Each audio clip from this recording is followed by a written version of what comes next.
Let's get it Star Wars. Let's get it Star Wars in here. Let's get it Star Wars. Let's get it Star Wars in here. A small rebel force has penetrated the shield and landed on Endor. This is where the fun begins. A long time ago, in a galaxy far, far away. This is Rebel Force Radio, Your source for the Force. Star Wars news and commentary. With Jason Swank and Jimmy Mack. I've seen Star Wars 500 times. Star Wars #1! This station is now the ultimate power in the universe. I suggest we use it. Now it's time for Rebel Force Radio. We would be honored if you would join us.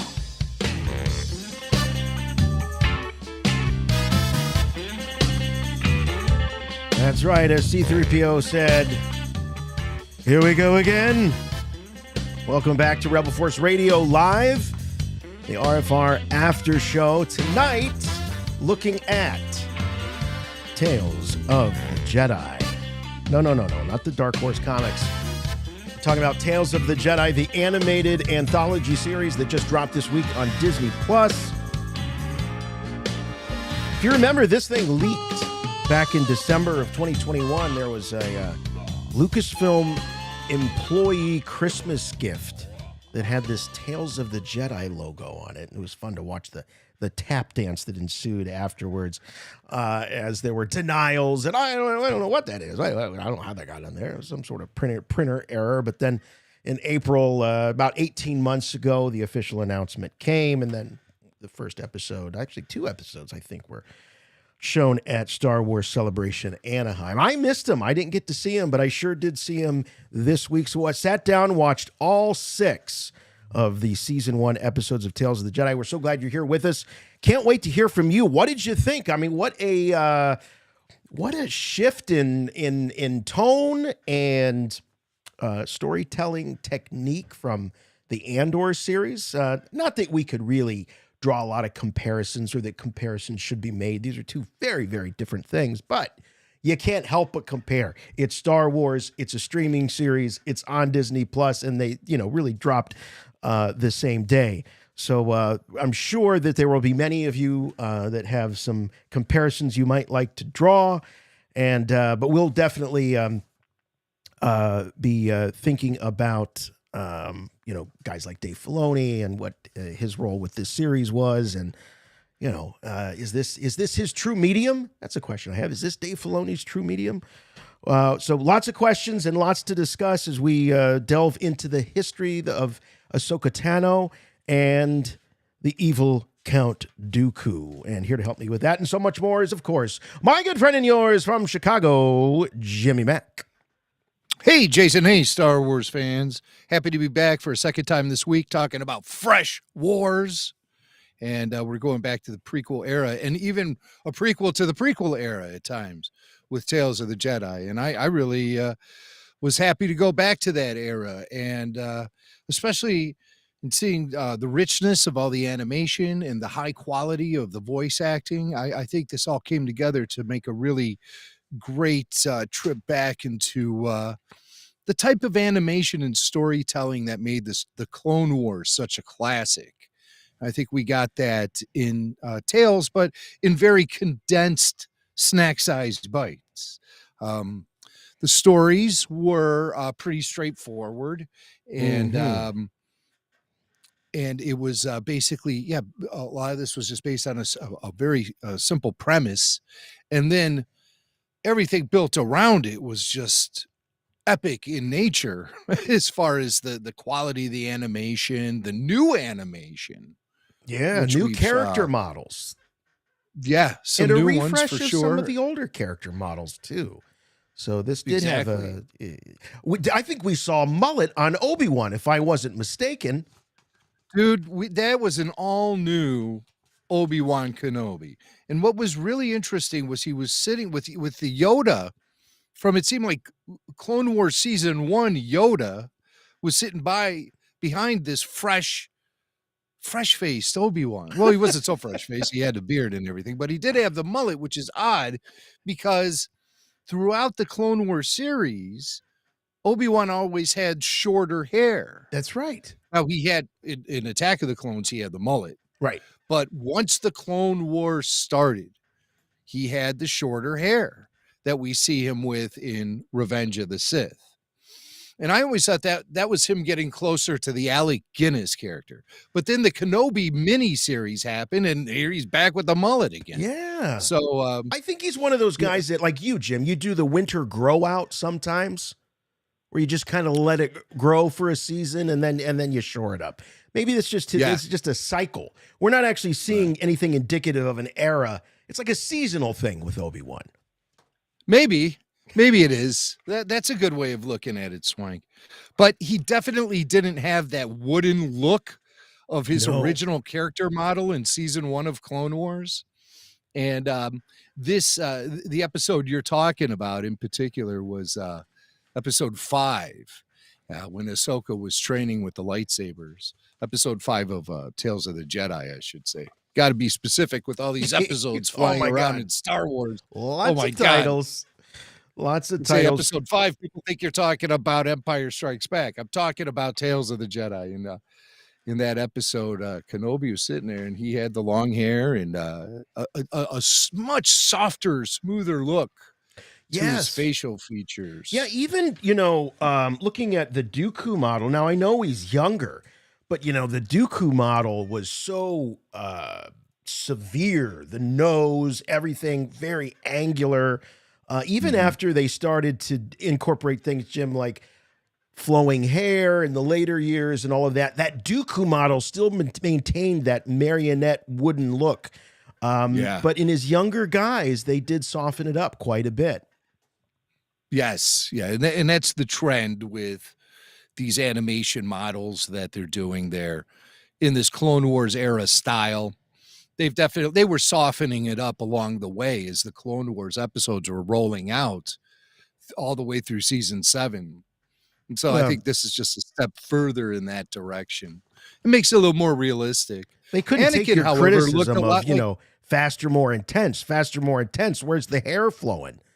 I mean, you were famous for always sticking it to them. They listened to me. I know they listened to me. Those crazy nuts. They did listen to me, and they were right to do that. But I really like the direction that the animation style is heading in. It's just so cinematic, jumping around in episode 4 when they show up in the warehouse district at Palpatine's Sith lair. Oh yeah, at times I had to tell myself I wasn't watching scenes shot for episode 2. Attack of the Clones. Right. So here we go with the episode. Here we go. Yeah. Is it a coincidence that they did 6 episodes here for Tales of the Jedi? Well, let's do the tail of the tape here real quick so we can get into our discussion. A lot of credits to give out. We're going to be talking about all 6 episodes.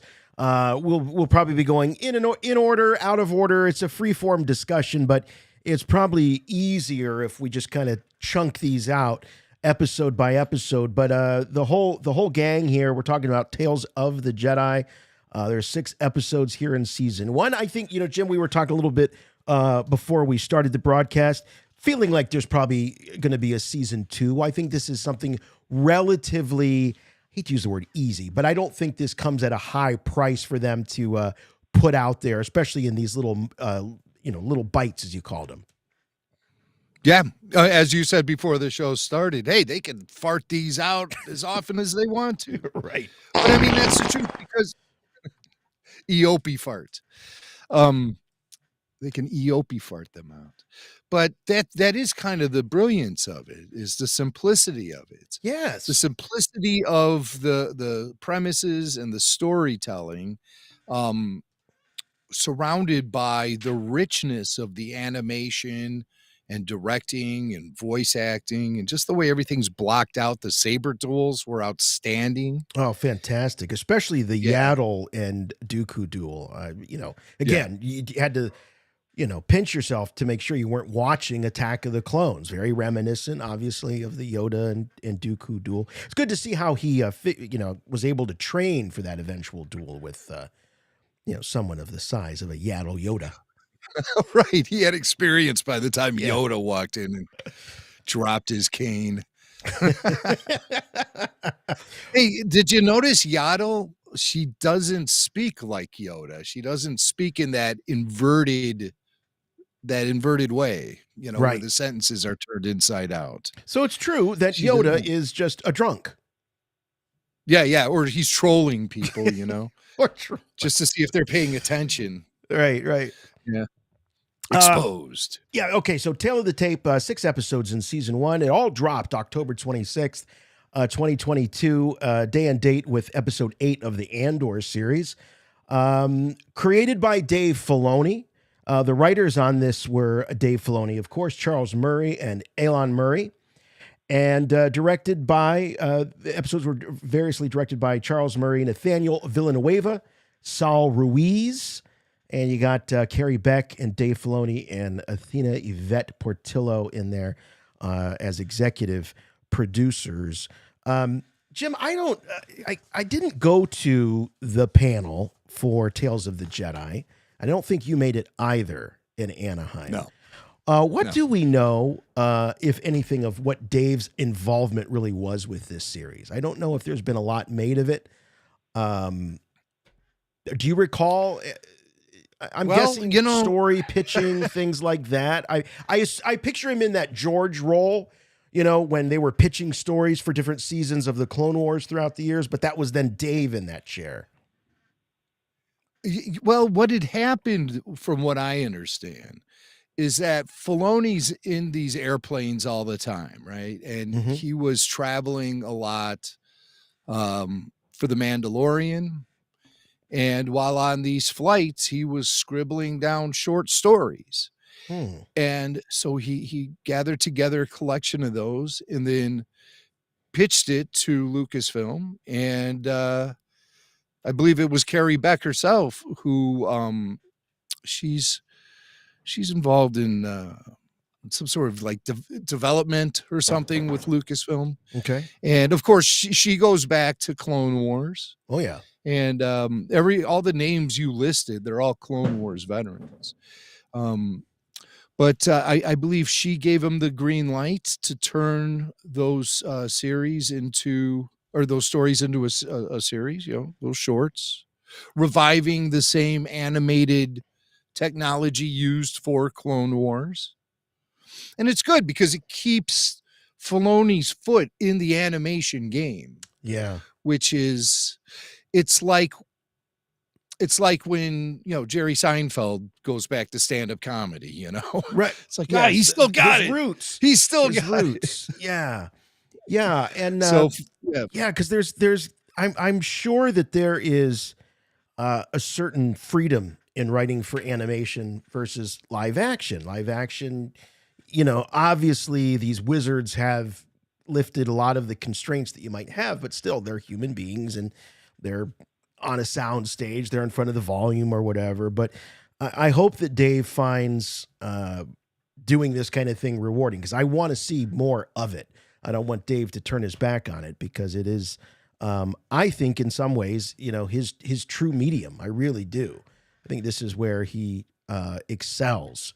Not that he's not successful or, you know, at the live action stuff, but it's hard to decipher, and we try to, you know, when we're watching Mando and we watched Book of Boba Fett, what's the Filoni factor and what's Jon Favreau? And I have long thought that Star Wars fans are a little too prone to giving Dave all the credit. Not that he doesn't deserve the credit, but I think they go a little overboard on the Filoni credit. And I think so much of what we love about Mandalorian is Jon Favreau.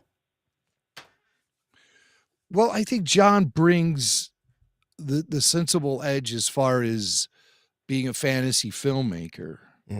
But Dave really taps into a lot of what the heart and soul of Star Wars is, and specifically with the way that Lucas would tap into Japanese film. Filoni's a huge fan of that stuff. Oh yeah. Just a huge fan of it. So he brings out, you see it in Tales of the Jedi. You see it in the episode of The Mandalorian he directed with Ahsoka's debut, her live action debut. That had very much that Japanese film aesthetic to it. And he's all about that. There's no question about it. Let me, before, as I just want to make this last point, we will talk about Tales of the Jedi. But when I think about Favreau Filoni, and I was thinking about this earlier today, I think about that, you brought up a great point about the Ahsoka episode and the introduction of Ahsoka. And to me, when I watch that episode, I'm like, that's Filoni. But when I watch an episode like Mando's raid on the Sandcrawler, like I look at that and I go, that's Favreau. Whenever I see, sort of like the use of Star Wars toys, when it looks like action figure play almost, like how cool would it be if Boba Fett got on this Sandcrawler? To me, that's Favreau. But when it's something very thoughtful, like you were saying too, sort of the spirit of Star Wars, Ahsoka comes to mind, and in the Jedi customs that she has with Grogu and reading minds and all of that, reading his thoughts, that feels like Filoni. So they do make an awesome team. I'm not trying to, certainly not trying to take anything away from Dave, but as we look at Tales of the Jedi, I feel like this is sort of unfettered Filoni. So much of this just feels very Dave. Unfettered Filoni. And also I like Dave's ability to target little moments in the Star Wars timeline that he feels like could use a little fleshing out. Specifically with Tales, I'm talking about illustrating Count Dooku's fall to the dark side. Oh, yes. And really giving us something that tells us the story visually about how he splintered off from the Jedi Order and fell under the sway of the dark side. That's cool stuff. Dave identifies that. Where the hell is Yaddle in Attack of the Clones? Well, now we know. Filoni identifies that. He's going to give you a story. Tells you where the hell that little bugger went. So Camino. What happened to Camino? Well, now we know. We get that, in the Republic records or in the Jedi library. We know now why Camino doesn't show up. Why it doesn't exist. Well, we've always known it was Dooku who erased that. Haven't we? Didn't we always know? We may have surmised, but I don't think we knew for sure. Did we? And he used Sifo-Dyas's code, which is like a 3-digit. It's so easy. Like, it's my employee code at some jobs I've had has been more complicated. But, yeah, it didn't take much, did it? But I was so thrilled when you saw him deleting Camino. It's like, oh, this is when it happens. Yeah. Uh-huh. Well, and he was back in that same place where Obi-Wan and Yoda were in Revenge of the Sith when they were looking at the holograms and stuff, or where Obi-Wan went and he adjusted the signal. He started sending out a warning beacon telling Jedi to stay away from Coruscant. That was in that same utility access computer, whatever. Yeah. Computer. Hey, I gotta give a shout out. Whenever I see a guy like Shazbazar show up in the chat, I'm always excited. Shaz goes back with us for a really, really long time. So I just want to give him a shout out. It's very cool because when we're doing these live shows, I think, Jim, about you and I, we were trying to string together all different types of tech to try to come at, this was before YouTube Live was, just a click of a button on your phone. We had TalkShoe, we had all kinds of crazy things, and we would do. I got to say, pat us back a little bit. We were one of the first podcasts to attempt to do live shows. And it was amazing with the Scotch tape and popsicle sticks we put together back in the day. And guys like Shazbazar and Rich Brendel, and they were part of it. So good to see you guys. Thanks for being with us all these years. When you're talking about Dooku, and I really, leading up to this, I thought, we're going to get a nice Ahsoka origin story. And I really thought that there was going to be equal time devoted to, and that there would be juxtaposition of how Ahsoka became Ahsoka the good, essentially, and how Dooku became the evil Count Dooku. it was a little lopsided, but I got to say I'm not mad at it because I really loved. In fact, I could have honestly, I like the Ahsoka stuff, but I could have sat through 6 full episodes on Dooku. That was my favorite part. Of course. You never know what seeds Filoni is planting for the Ahsoka series with little tidbits of information that get revealed in Tales of the Jedi. So maybe her stuff isn't really going to pay off immediately. But the Dooku stuff, I agree with you. I consider that to be superior content. Oh, That was the stuff that really grabbed at me. And it gave me that real feeling of a cinematic experience. And that's the prequel to the prequel stuff. And then some of it's running concurrently with the prequel. were you surprised? That's exactly where I was going. Were you surprised how deep into episode 1 Dooku was still with the Jedi Council?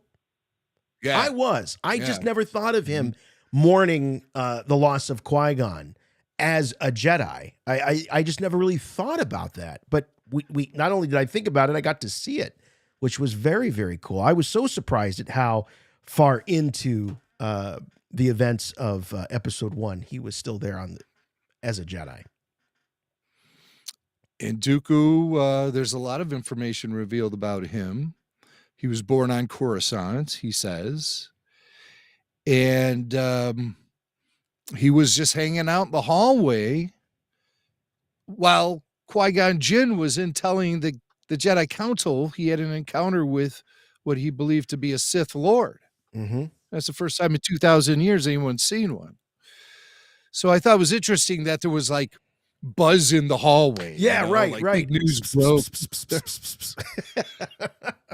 So it got me thinking about that Jedi Council and stuff. And like, so when they have meetings, are other Jedi allowed to like tune in and watch the meetings on like a closed circuit television or something, or a private channel? Well, they're just a real gossipy group, those Jedi. They just it's just word just spreads like wildfire. not much It's to very- do there yeah. in the monastery, Yeah.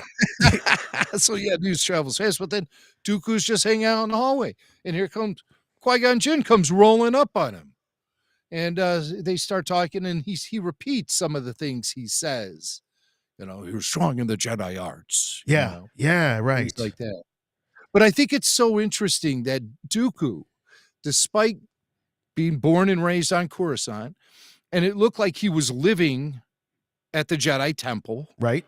like Obi-Wan was, and like Qui-Gon, but yet Dooku never meets Obi-Wan. He's like, I would like to meet him someday.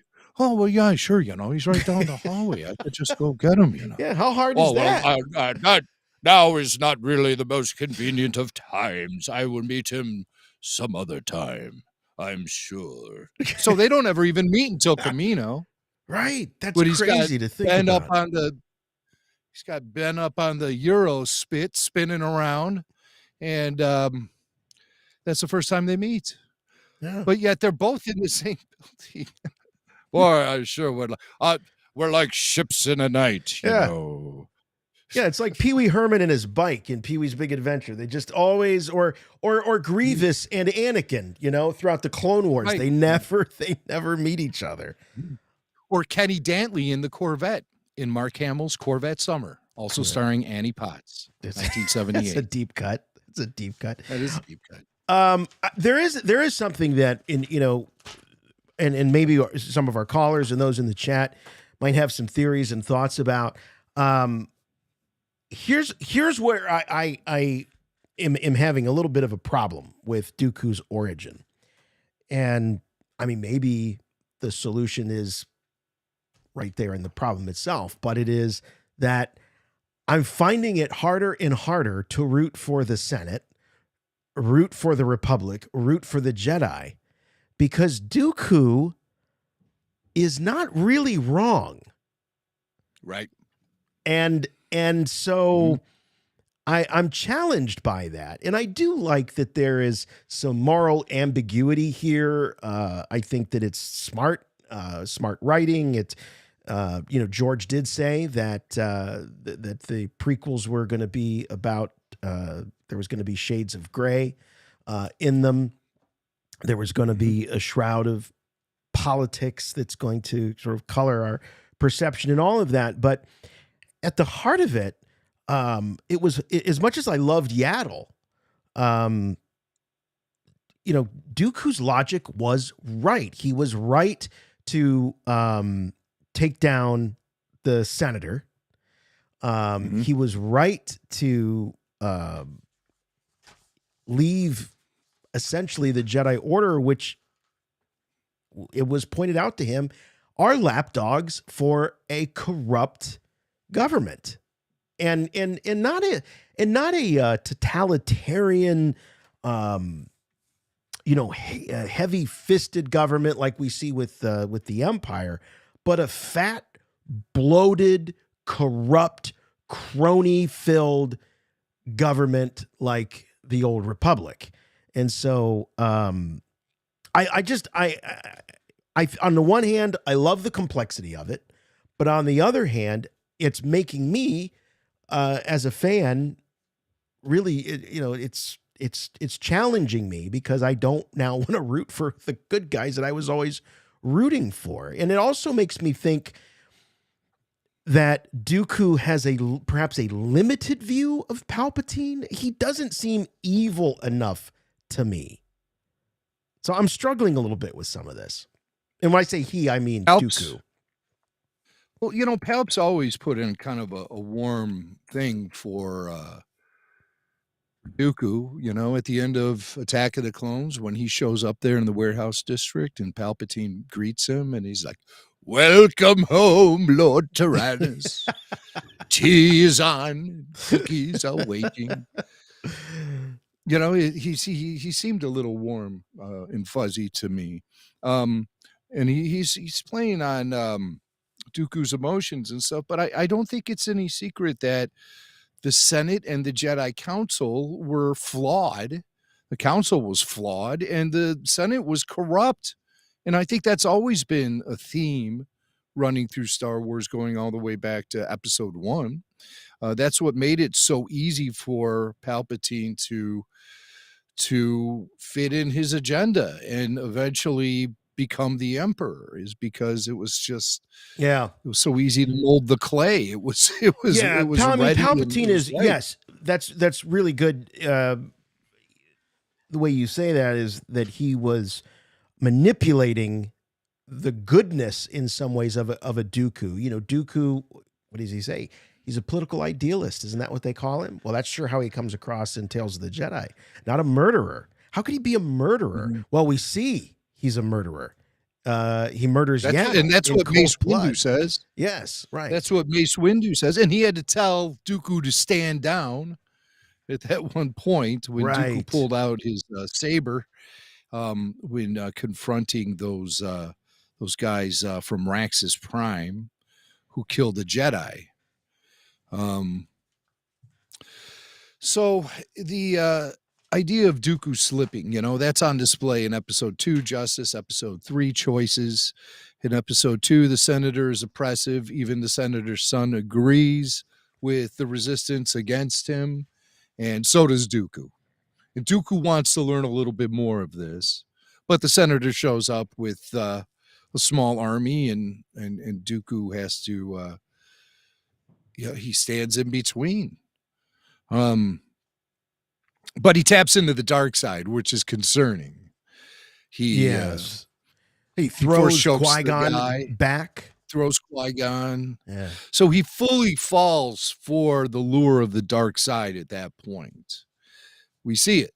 And he seems unapologetic about it as well.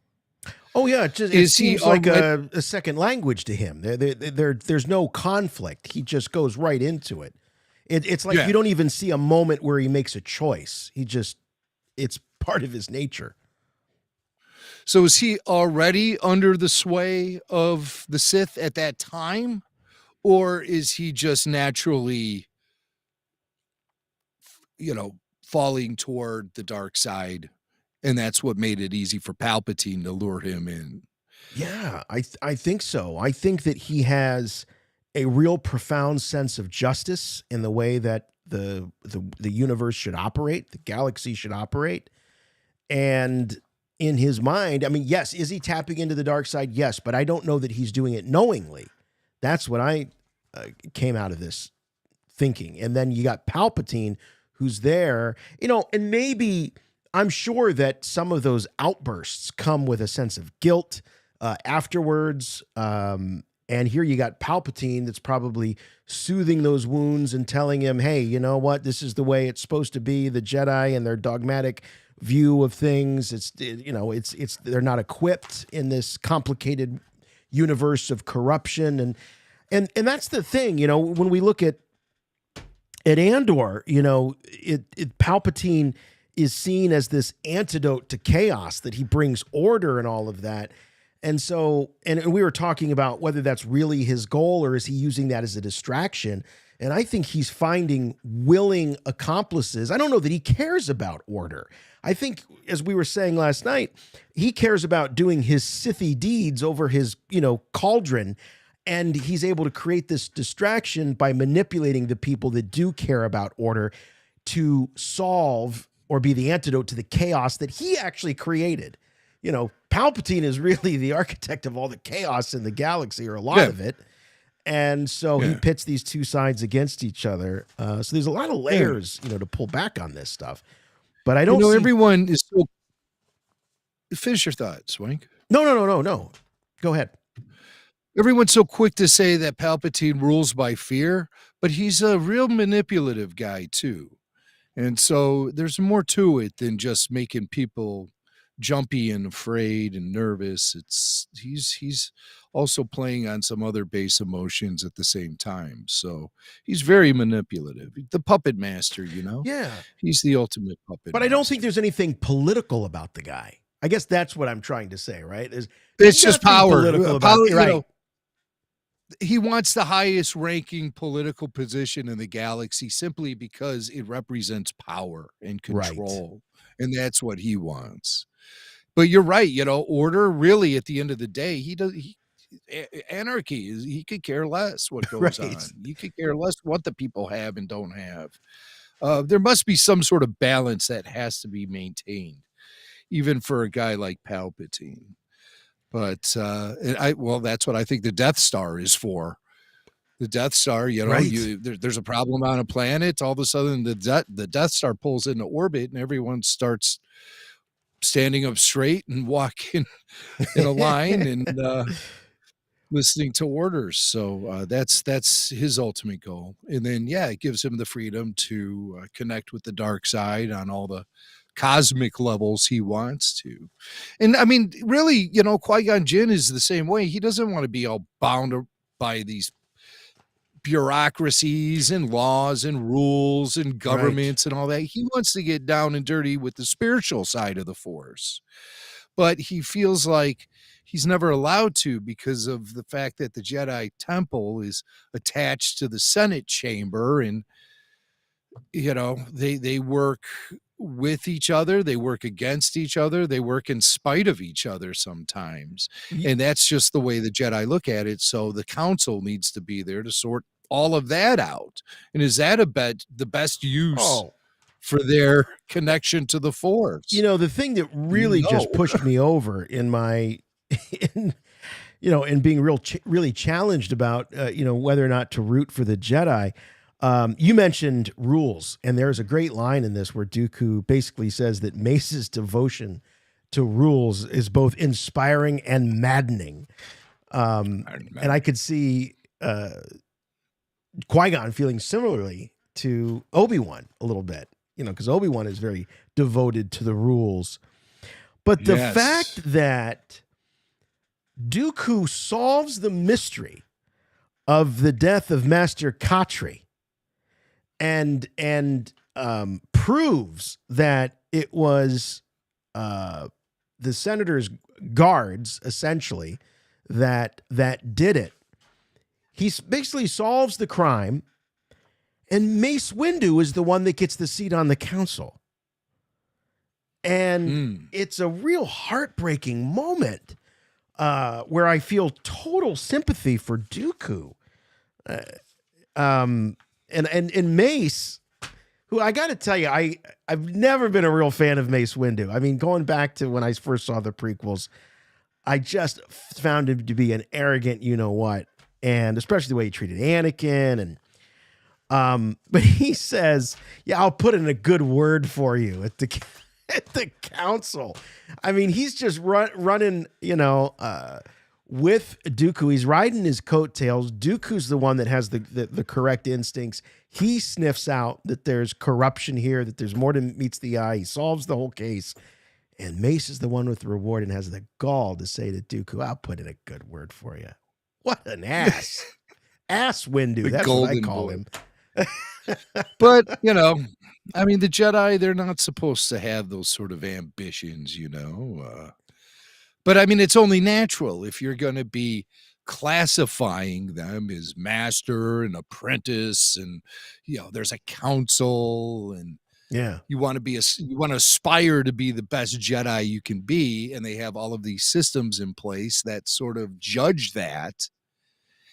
And, is that a proper way to be connecting to this mystical force power? I'm with Qui-Gon. You get in the more spiritual side of things and get away from all of the conventions of politics and government and things like that. That's the flaw of the Jedi right there. Well, and on top of it all, they serve a corrupt system.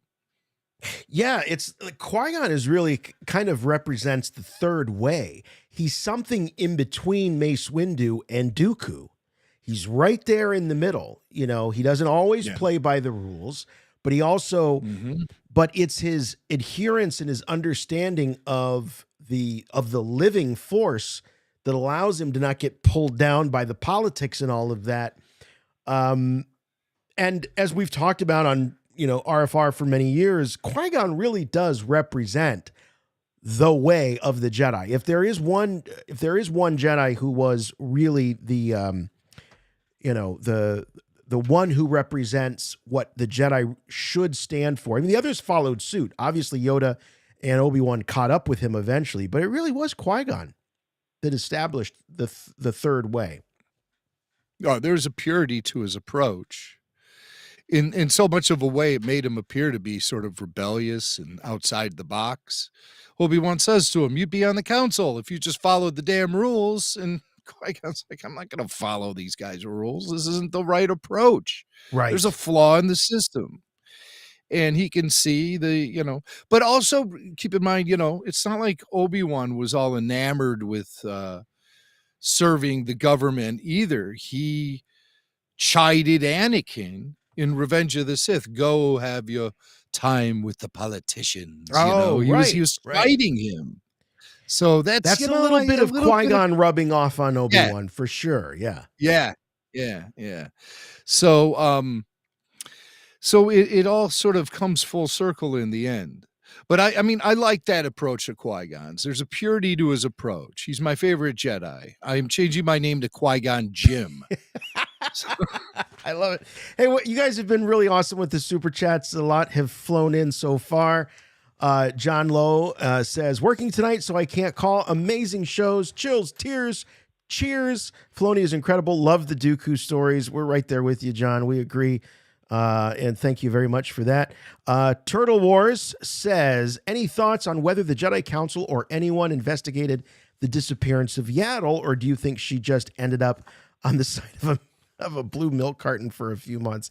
My hunch is that she went.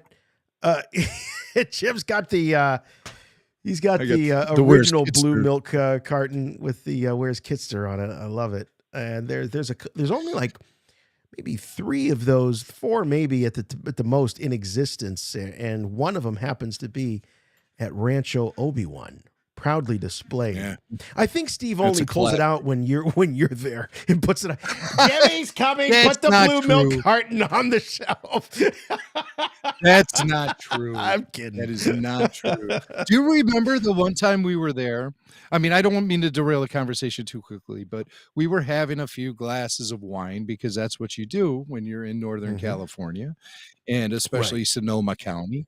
And we were hanging out with Steve, sort of behind the racks where people don't go, and he was pulling out all these crazy custom action figures and stuff. Yeah. And there was a vintage Chewbacca with real hair. It was a little 3 3/4 inch Chewy, but it had real hair. And wasn't the hair gathered up off the floor of some barber shop somewhere or something? That was the story. So I said, well, this cannot be back here anymore. And I took it out and I put it up on one of the shelves and left it there. And it's still in the exact same place I put It's it all still those years there. ago. Oh man. Yeah, I always check. You left your And I mark. know they don't pull that one out just because I'm there. But back to Star Wars Tales and Blue Milk. The thing about Yaddle and her disappearance and why it may not have been thoroughly investigated by the Jedi Council is it happens real quickly. But Yaddle reveals to Dooku that she has resigned from the council. Yep. The things he was saying were getting through to her. And so she left the Jedi Council. Does that mean she didn't leave the Jedi Order? I don't believe. She just resigned from the council. Just the council Man, seat. you know, there must be some investigation into her disappearance. Boy, when that door came down, I was just thinking to myself, oh, they better have a droid clean that up, man, because there's going to be mass Yaddle in there. That wasn't it, and that's where this series really got me in a few places, because there are characters we don't really know their fates. I mean, and so I thought, oh wow, what a great comeback! Like she had like the Hulk Hogan comeback, like, what you gonna do, brother? And she pulled the door up, and I thought, okay, she's gonna get away, and that, you know, someone else will tell the tale of how Yaddle met her end. But it wasn't to be. It was sort of like one last, you know, I don't know, show of strength, and then she fell, and then Dooku really put an end to her. Likely chopped her head off, is kind of what I thought. This isn't the first time Yaddle has died. She died in the expanded universe in a book called Jedi Quest, The Shadow Trap. Jedi Quest, The Shadow Trap. And in that one, there was a weapon, and she like absorbed the energy from the weapon to save these villagers. And by doing so, it killed her. And she was 483 years old when she died. So young. Yeah, so she lived so young. Middle-aged. And so when she died, you know, we talked about Mace Windu taking that seat in the Jedi Council. It was not Yaddle's seat he took, though. He took the one of the Jedi that was murdered, right? Right, She was a counselor. Master Katri. Because in the old EU, it was Shakti who got promoted to the Jedi Council when Yaddle died. Who also So would go on to meet several deaths. Different. Right. Yeah, deaths. she died a few times. She died a couple of times in Revenge of the Sith, and she died in the Force Unleashed video game. Right. Yeah, she's had several deaths. She went to the dark side, didn't she, in the Force Unleashed? Didn't she become I feel like there was a dark Shakti at some point. I don't recall. I don't think so. Wasn't she hanging out on Felucia in a video game as sort of a like riding Rancors or something? I can't something, I don't know. That was 2008. Could have been a fever dream. I don't know, but I dream about Shakti riding there's Rancors. Variants on these games. You never know what version you're playing and stuff. Also, I think Yaddle died once in the old what was that comic book? I think it was just called Star Wars Tales. And it was non-canon short stories from Dark Horse. And I believe Yaddle, she was imprisoned somewhere. And so she was held in captivity somewhere for like centuries. Some crazy story like. But that was non-canon from the beginning, and certainly is non-canon now. But poor Yaddle. I thought it was really good. You know, that was Bryce Dallas Howard doing the voice of Yaddle. Yeah, I saw that in the chat. I got to tell you, because I'm so the voices in the voice cast is so familiar to me. I kind of thought I knew everybody that was in the cast. That's one I didn't know. So that's very nice. Bryce Dallas Howard as the Yaddle. It is interesting though The that Yaddle. that the syntax, the famous Yoda syntax, is not characteristic of the species. That's Right. I thought quite a they all reveal. talk like- So we Yeah, won't be looking so forward when- to Grogu talking backwards. Yeah. Maybe he will. Or maybe he won't. Yeah. Maybe he'll never talk. Maybe he'll just be a baby forever. Well, And at the that's rate what we that they want. grow, I mean, my goodness, it's going to be a while. Here's a super chat from Curtis. Curtis says, how was Sidious there with Yaddle and Dooku if the council went to Naboo for Qui-Gon's funeral? Palpatine was on Naboo too. How was Sidious there with Yaddle and Dooku? That's a great question. It is a good question, but I'm assuming that they could have been there for a couple of days. Palpatine flies in at the last minute.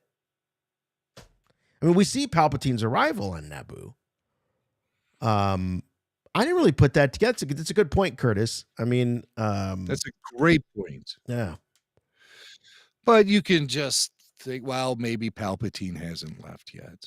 Right. So he would have been on Coruscant anyway as a senator. So, I mean, it is one of the. It's cool Maybe from that sort of depending eerie, two people, two personalities, two personas, but we know it's one guy.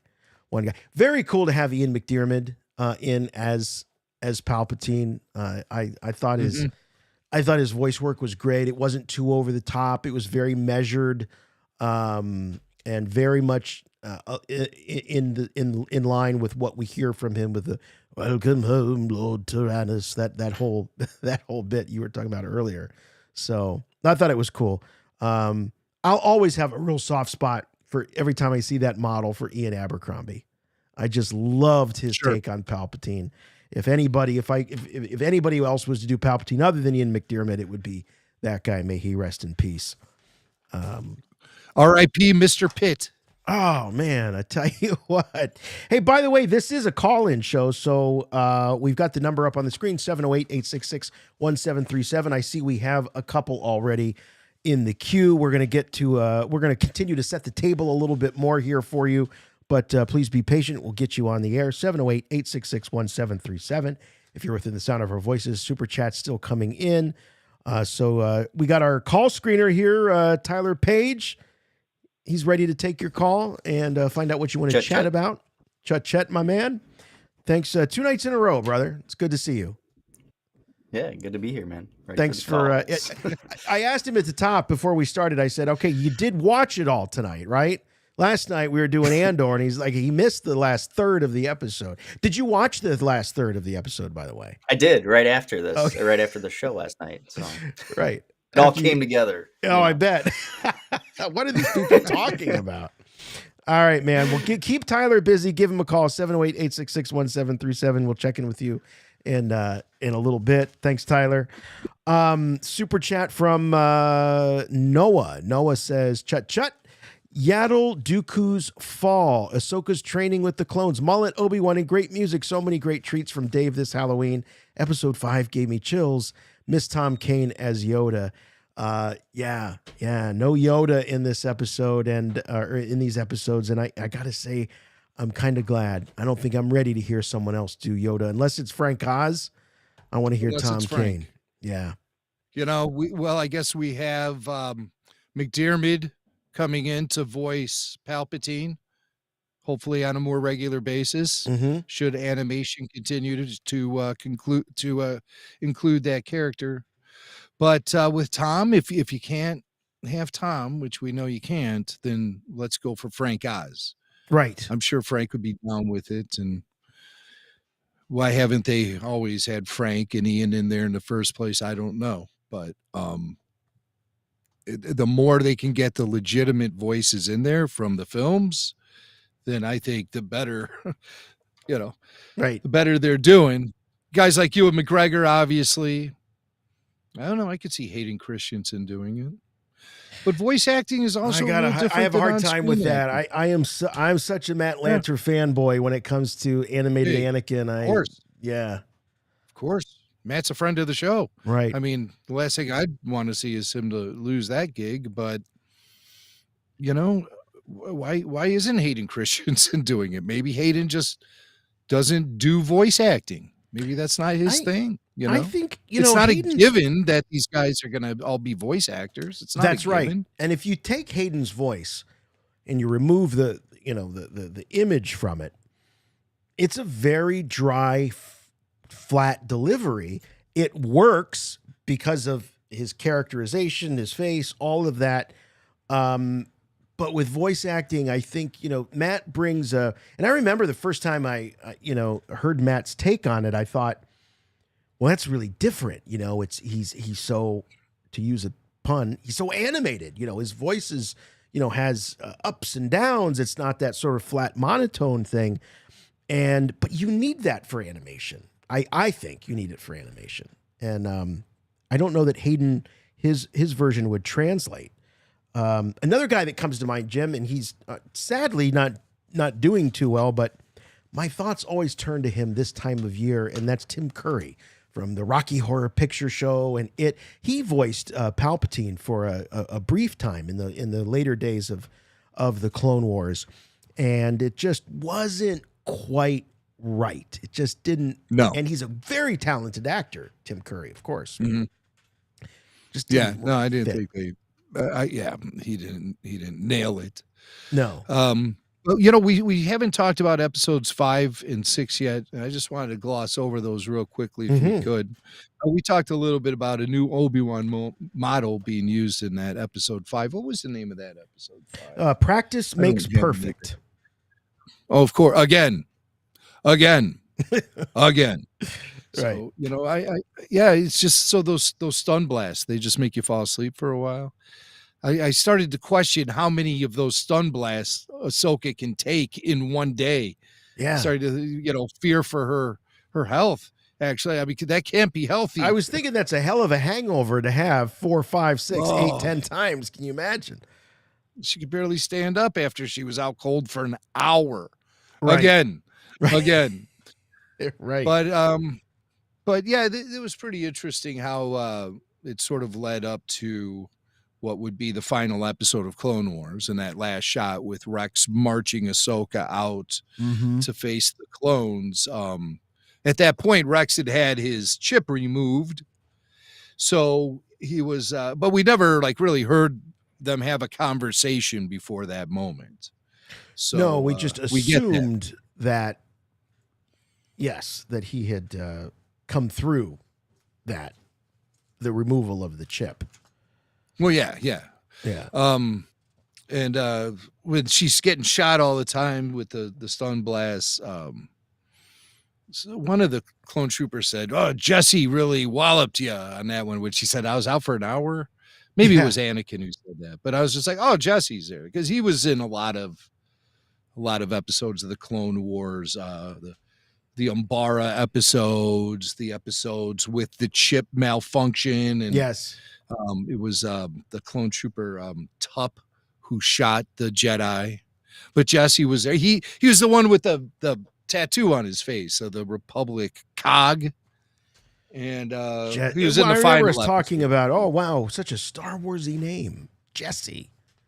Jesse. What's next? Michael the clone. So Jess, his friends called him. But yeah, he died in the last episode of Clone Wars. When yes. He was on that starship that crashed into the moon, and then they had the memorial sequence at the end where they put the helmets on the spikes and everything. But I also like too that they showed sort of the next generation of the training droids. That the training droids can only do so much, and these are the ones that are to simulate battle droids. So the first ones that she was facing off looked very much like what we see Luke Skywalker on the Millennium Falcon, and there were these sort of the next generation ones. And boy, episode 6, Resolve, opening up at Padme's funeral. Ahsoka attending the funeral in a very kind of almost like ghost-like fashion, spotted by Bail Organa, and we're already seeing her with the cloak, so she's adopted that. That's her look. Of course, that will carry through all the way, into The Mandalorian. We'll see her with that look.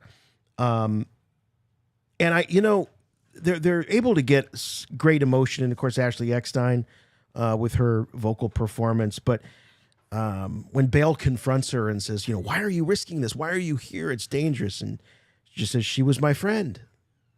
She thought so much of Padme that she had to be there. And I was thinking, wow, the grief that Ahsoka is carrying at that moment, her master, her big brother, her surrogate father, all of that. And then Padme, and so tragically, my heart really went out to her in that moment. And then when she tells Bale, he goes to hand her the communication device, and she just says, I'm tired of fighting. I'm done. She wants to walk away. Yeah. Yeah, I thought it was interesting that he gives her a communications device, just like he gives Obi-Wan Kenobi a communications device. Yeah. Keep in touch with Bale. It's interesting how he admonishes her almost for coming out. You're putting everything at risk here. You could be caught coming out here like this.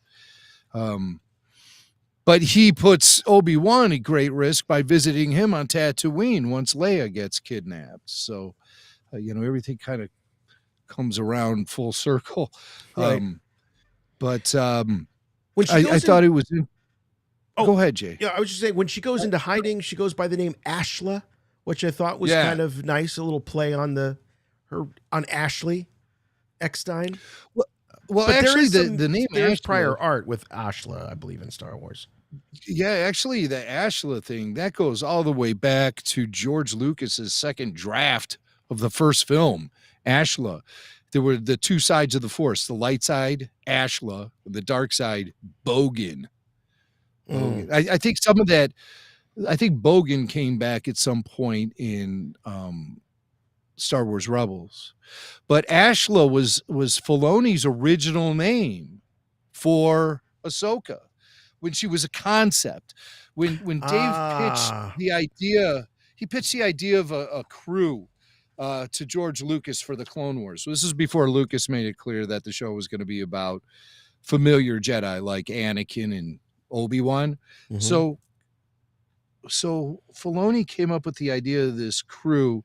It was a small number of characters, have them based on a Millennium Falcon style smuggling ship, and involve them in a black market trade, war espionage, and other stories that existed outside the giant galactic conflict going on in the background, which would be the Clone Wars, right? And so we had this sketch of characters. I'm going to try holding it up here. Sketch of characters. Okay. Let's try to get that centered. You can see. Oh yeah. There they are. There's the gang. And the one on the side there, the little one, that's Ashla. That's Ashla. Yep. You can see. And she's a little Filoni's girl. Original sketch. You got early Clone Wars characters. You got a Gungan there. That's great. What book is that, by the way? Is that Art of the Clone Wars? Art of the Clone Wars. Art of the Clone Wars. Great. So great that's where the pickup. Ashla comes from. I mean, so it goes back to George Lucas, and then it was the original name for the little Togrutan character that eventually evolved into the Jedi Padawan Ahsoka. But yeah, also, if you want to look at it, it's kind of a play on Ashley too. That's what what it is. That's where I went. That's the Force working in mysterious ways. Yeah. Todd on the chat reminds us that that it was also in the EU that Ashla was a name that she used in the book. Okay. In the Ahsoka book. In that book, in the Ahsoka book. Now, a lot of people are making a bunch of noise because this short in Tales of the Jedi does not sync up exactly with the stuff in the Ahsoka novel. There's some big differences. She does go off to a farming community in the novel, and she does take the name Ashla. But that's about where the stories kind of start falling apart. No Inquisitor. There is an Inquisitor. Oh, there is. There is an Inquisitor, yes. But it's a totally different Inquisitor. It's the sixth brother. And it's a different Inquisitor. I love the Inquisitor in Tales of the Jedi with the bird skull mask and just menacing. This Inquisitor has everything all the other Inquisitors have been missing. You know, this one really makes me feel like it's a dark intimidation. Yeah. No, he was great. He looked like This is what I want from my Inquisitors. Exactly. And, you know, Filoni had a lot to do with the development of Inquisitors to begin with. So he's fine-tuning his concept of these dark side, I guess, warrior. They're not Sith. But, no, you know, I thought when he recognized her and has said, "Can it be? Can it be you, Ahsoka Tano?" I thought when she went for that strike that was going to take the mask off, and it was going to reveal that it was a Jedi that we would recognize, that would have known who Ahsoka was. So whoever that Inquisitor is dates back to the days of Ahsoka being, you know, a player in the in the Jedi Order. Yeah. Well, she did some big things, so her notoriety probably made her well known amongst those in the temple. And some of the Inquisitors are fallen Jedi, right? So yeah, I think this is probably one of those fallen Jedi. You're right. But just great showdown. I think the Ahsoka novel, if I remember correctly, it does end with her hooking up with Bail Organa and taking the Fulcrum code name, which doesn't happen in this thing. No. But, you know, for the people who are, bent out of shape that maybe this story tells a different story than the one told in the Ahsoka novel, I mean, this is Dave Filoni, and he's going to tell the Ahsoka story, and his story will trump any other story that's out there. Any story out there is basically fanfic when Filoni comes in the room, because that's his character, and he has the final say on all things Ahsoka. And I think that's the way it should be. And I think Dave just did a masterful job with this thing. And all the people over there, Lucas Animation, and the voice actors, and some of these shorts I like more than others, but none of them I think are bad. I have to admit, we didn't really talk about the first one with Baby Ahsoka because there's really not much to say. It's so straightforward. Yeah. And as that episode was going on, I was like, God, this is so boring. But thankfully, the Tales of the Jedi really did pick up, and I thought it was nice. But by the time we rolled into the next episode with Dooku and young Qui-Gon, things really took off. Yeah. And then the final two, practice makes perfect is a real throwaway as well. It's just it is Anakin putting Ahsoka through training it exercises. Meant nothing until that final scene when it starts to dovetail cool. in. Yeah, that was cool. But no, I agree. That was cool. The first episode and the fifth one, I mean, the first episode, Life and Death, it was so Lion King. I mean, not that there's anything wrong with that, but it was, you had Gantica, the shaman in the village. She was very Rafiki-like. Even the names, but it's good to know that Pavti is Ahsoka's mom and Nakil is the dad. So we know, and it also lends, some weight to the day that they have to give her up to the Jedi. They have to give her up to Master Plo, to seeing how dedicated the parents are, and so yeah, it adds a little bit of weight to that moment, which we've never seen. She's not an orphan, right? I mean, she goes into the Jedi Order.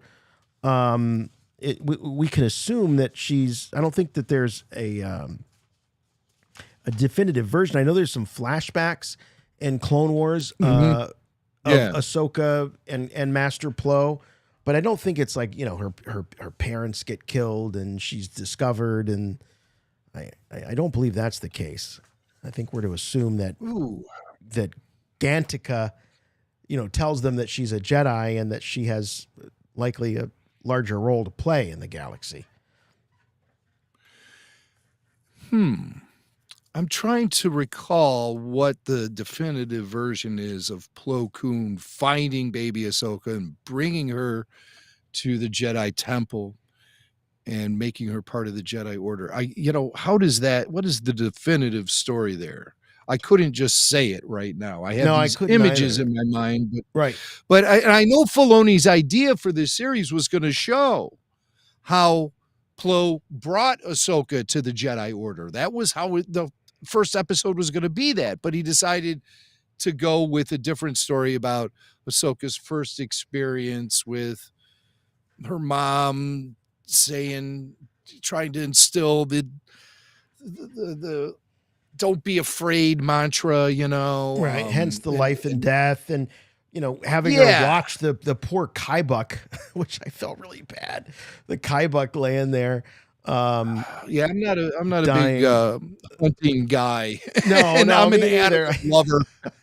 I have a membership to the Brookfield Zoo. I'm a dog owner. Right. I don't like hurting animals, but Yeah, me I neither. understand the history and the ritual of the hunt Yes. and how important that is to I'm just glad I don't civilization. have to do it. That's all. I'm glad Yeah. I'll leave it for Right. other people to Right, do. right. We do got to get to the phones. We got a full switchboard. It's all lit up here. So let's Oh my start God. off with a Patreon member here. We got Matthew. Matthew calling from Canton, Ohio. How is this possible? Matthew, Patreon member? It's from inside the house. It must be. Hello, Matthew. You're on with Rebel Force Radio. Hey, Matthew, Canton, Ohio. Hello. Hello. Yes. Hello.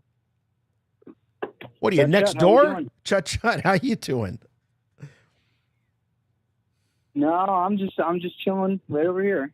Sorry, I'm nervous. Oh, don't be nervous. We're neighbors. Right? Yeah, I know that. My dad's good friends with both of you, which is really cool. Oh, excellent. Who's your Yeah. dad? So I got a lot to talk about. A lot to ask you Who's guys. your wait? Who's your dad? Chris Almond. Oh my gosh. Yeah. Wow, that goes way back. Okay. All right. Chris designed the very first Forcecast logo that we ever Oh my had. God. The Vader helmet logo going back 16 years. That was Chris. Huh. That's fantastic. Matthew, it's so nice to talk to you. What's on your mind, buddy? Give my best to your dad. I will, absolutely. I got so much on my mind. Okay. Right off the bat, we're talking about the first episode where Plo Koon takes Ahsoka away. I was waiting for that to happen. Maybe at some point in that episode. I wasn't sure if that was going to happen or not. It's been really, really cool. Would have loved to seen that. Maybe that's season 2. Right? Maybe in season 2. I loved a lot of the nostalgia in the Clone Wars. It was awesome to see the brand new animation and the up-to-date animation. That was really, really cool. I loved seeing that because it brought back a lot of childhood memories for me. Oh, I bet, because I know you're a Clone Wars era kid. One of the things I liked is they show in that episode of Practice Makes Perfect. It's a real Clone Wars era Anakin with the shorter hair, and he's a little scrawnier, a little skinnier. But as we were saying, he's much more realistic looking, I guess, and slightly less stylized, a little softer than that original model from the Clone Wars movie that we saw back in August of 2010? 2008. 2008. Yeah. Yeah. That's close. How old were you then? Yeah, I when love. the clone- Oh man, I was 5 or 6. 5. Perfect age. Perfect Right. age. Perfect age to start watching Star Wars. Absolutely. I love. good, man. It's been a good I love ride. seeing Rex and Anakin like the old Clone Wars armor with the updated versions. That was really, really cool. Yeah.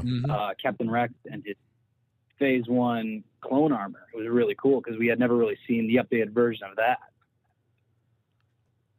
Have we not seen that? Is that the first time we've seen that?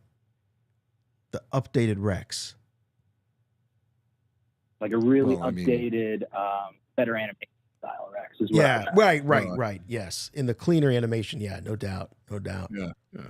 Well, the animation was spectacular in these episodes. I was just stunned by some of the visions. And, you get that nostalgic feeling when they have those long shots of the exterior of the Jedi temple and the traffic is flying around Coruscant. And you just think to yourself, boy, this really feels like Star Wars, doesn't it? It's nice to get back to that prequel era.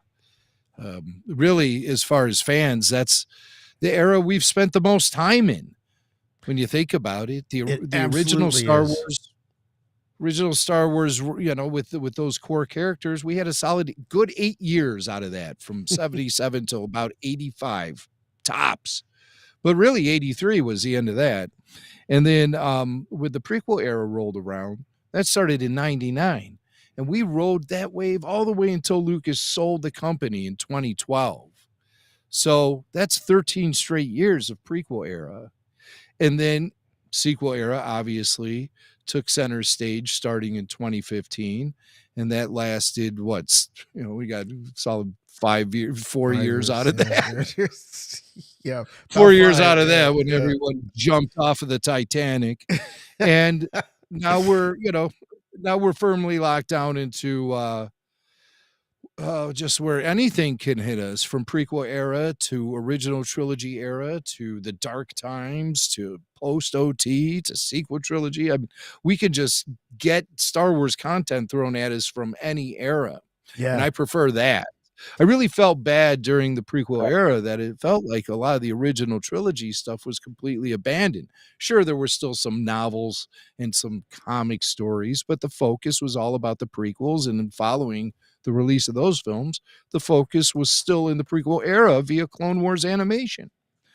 So I was like, well, what about those original trilogy guys? Those guys were pretty good, but obviously Lucas felt like that was a story that was already told. Right. And that there was more fertile storytelling to be had in the prequel era. That's just how George looked at it. And he might be right when we see how Disney has struggled with a lot of those original trilogy legacy characters. So, the struggle could have been real even when George still owned the company. Oh, and by the way, we're rolling up here in a couple of days on the 10th anniversary of the sale of Lucasfilm to Disney. Are there going to be any ticker tape parades or anything for this? I don't think know. So.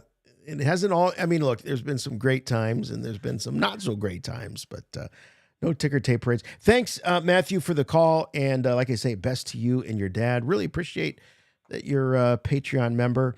Do we have any other more Patreons? Let's go. Here's a first-time caller from North Carolina. Love first-time callers. You're on with Rebel Force Radio. Hello. Nathaniel. Hello. Hello. Hello. Yes. Hello. Hello. Can you guys hear me? Yes, absolutely. Hey, Chut-Chut. How you guys doing? Chut-Chut. Doing well. Just wanted to thank you guys for everything that you guys have done. I've enjoyed the podcast, and I wanted to talk to you guys about two things. Yes, sir. So one is how Palpatine, how Palpatine kind of planned all this. Because if you think about it, he hates free thinkers. And for the Empire hates free thinkers. So for his plan to work, he needs to take out all the free thinkers. And the Jedi Order was pretty much non-free thinking, except for Jedi like Dooku and Qui-Gon. So really and truly in this series, Tales of the Jedi, he took out both Qui-Gon and Dooku in one single blow. So I was thinking what do you guys think about that? Yeah, no, I think that's a great thought. Independent thinking, the third way, not being lapdogs for the Senate. Yeah, I mean, what a great score for Palpatine. He gets rid of Qui-Gon, which clearly even at the moment of he confronts Palpatine and says, "You've gone too far," when he finds out that Qui-Gon was killed. So he still has a real affinity and a real connection to him. I mean, it's sort of like what Palpatine really wanted to do with Anakin, which is get rid of Padme, get rid of Obi-Wan Kenobi, have Anakin all to himself. He has to get rid of all those people that he has, sentiment towards. And that's kind of what he ended up doing to Dooku. Got rid of Qui-Gon, which, Dooku, despite his dark sideness, he was still quite fond of. And was hoping, we now know he was hoping to court him to the dark side.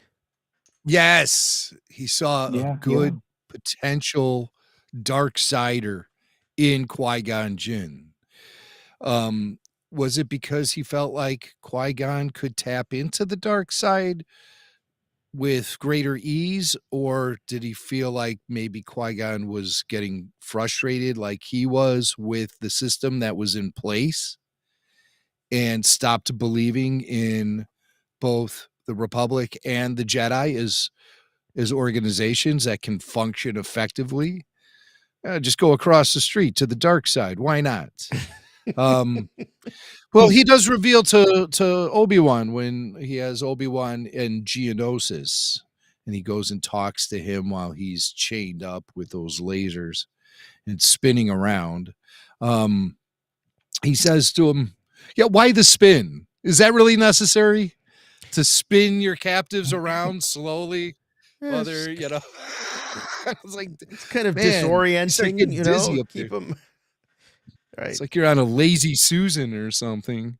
But yeah, he came in there and he did say nice things about Qui-Gon, if you remember. And he said he wished that Qui-Gon was there with him to help him through all the things he had going on. And Obi-Wan says, Qui-Gon would never join you. And Dooku's like, don't be so sure of that, pal. Yeah. You didn't know Qui-Gon the way I did. So that's exactly right. Yeah, it was just great to have. Say that again. Oh yeah, not sorry. I was saying that it's true that Obi-Wan was Qui-Gon's apprentice, but Qui-Gon was Dooku's apprentice. So the bond was much stronger there, I think, in my personal opinion. The bond between Dooku and Qui-Gon stronger than the bond between Qui-Gon and Obi-Wan. Well, like Qui-Gon probably kept some things close to his chest since Obi-Wan was still his apprentice. So Qui-Gon probably did know some things that he didn't let Obi-Wan in on just yet. I think that's probably true. I think that Qui-Gon realized in Obi-Wan he was a real by the book type Padawan, whereas Dooku probably found a more kindred spirit in Qui-Gon. But very, very interesting. Thanks, Nathaniel. Appreciate the call. And please continue to follow us here on Rebel Force Radio. Jim, what did you think of Liam's son as the voice of younger Qui-Gon? I have to confess, I was hoping for someone that sounded, like a young Liam Neeson. And right. You didn't sound anything like Liam Neeson at all. I didn't know who I was hearing there, but yeah. I appreciate the sentiment and the desire to keep it all in the family, but right. He ain't no Liam, He ain't no Liam. So no, I think it was all part of the deal. N64 Rescue, thank the makers for Rebel Force Radio. Well, thank you very much. That's very kind. Thanks for the super chat. Appreciate that. We also got Joe Dallas. I just listened to some awesome jazz from Joe and his family. Yaddle, no trouble with doing talking.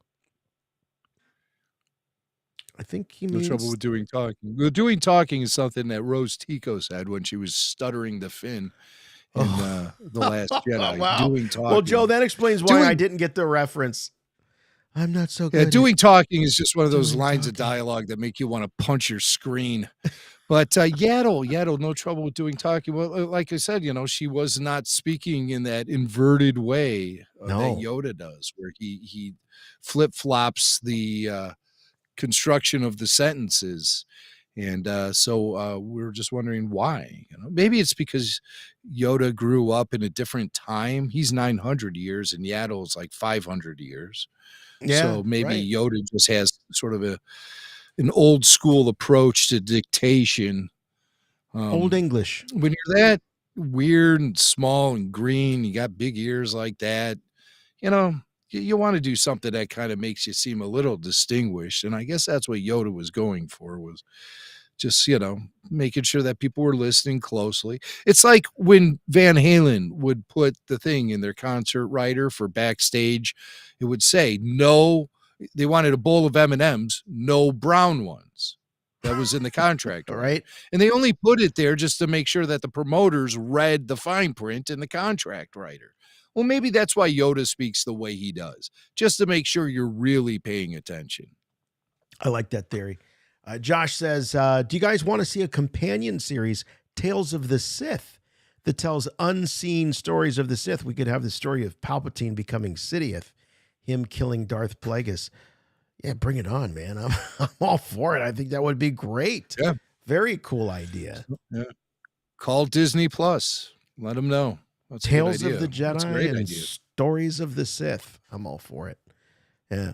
Yeah. Turtle Wars is back. Says Ahsoka's life story is pretty much the most complete of any Star Wars character in visual media with the most screen time. Who would have ever thought that when we first met her in 2008? Oh, yeah. I mean, Ahsoka, talk about a success story. And it's what happens when you have a really, really well-developed, written, performed, animated, acted, whatever you want to say, character. And that's what you have in Ahsoka Tano.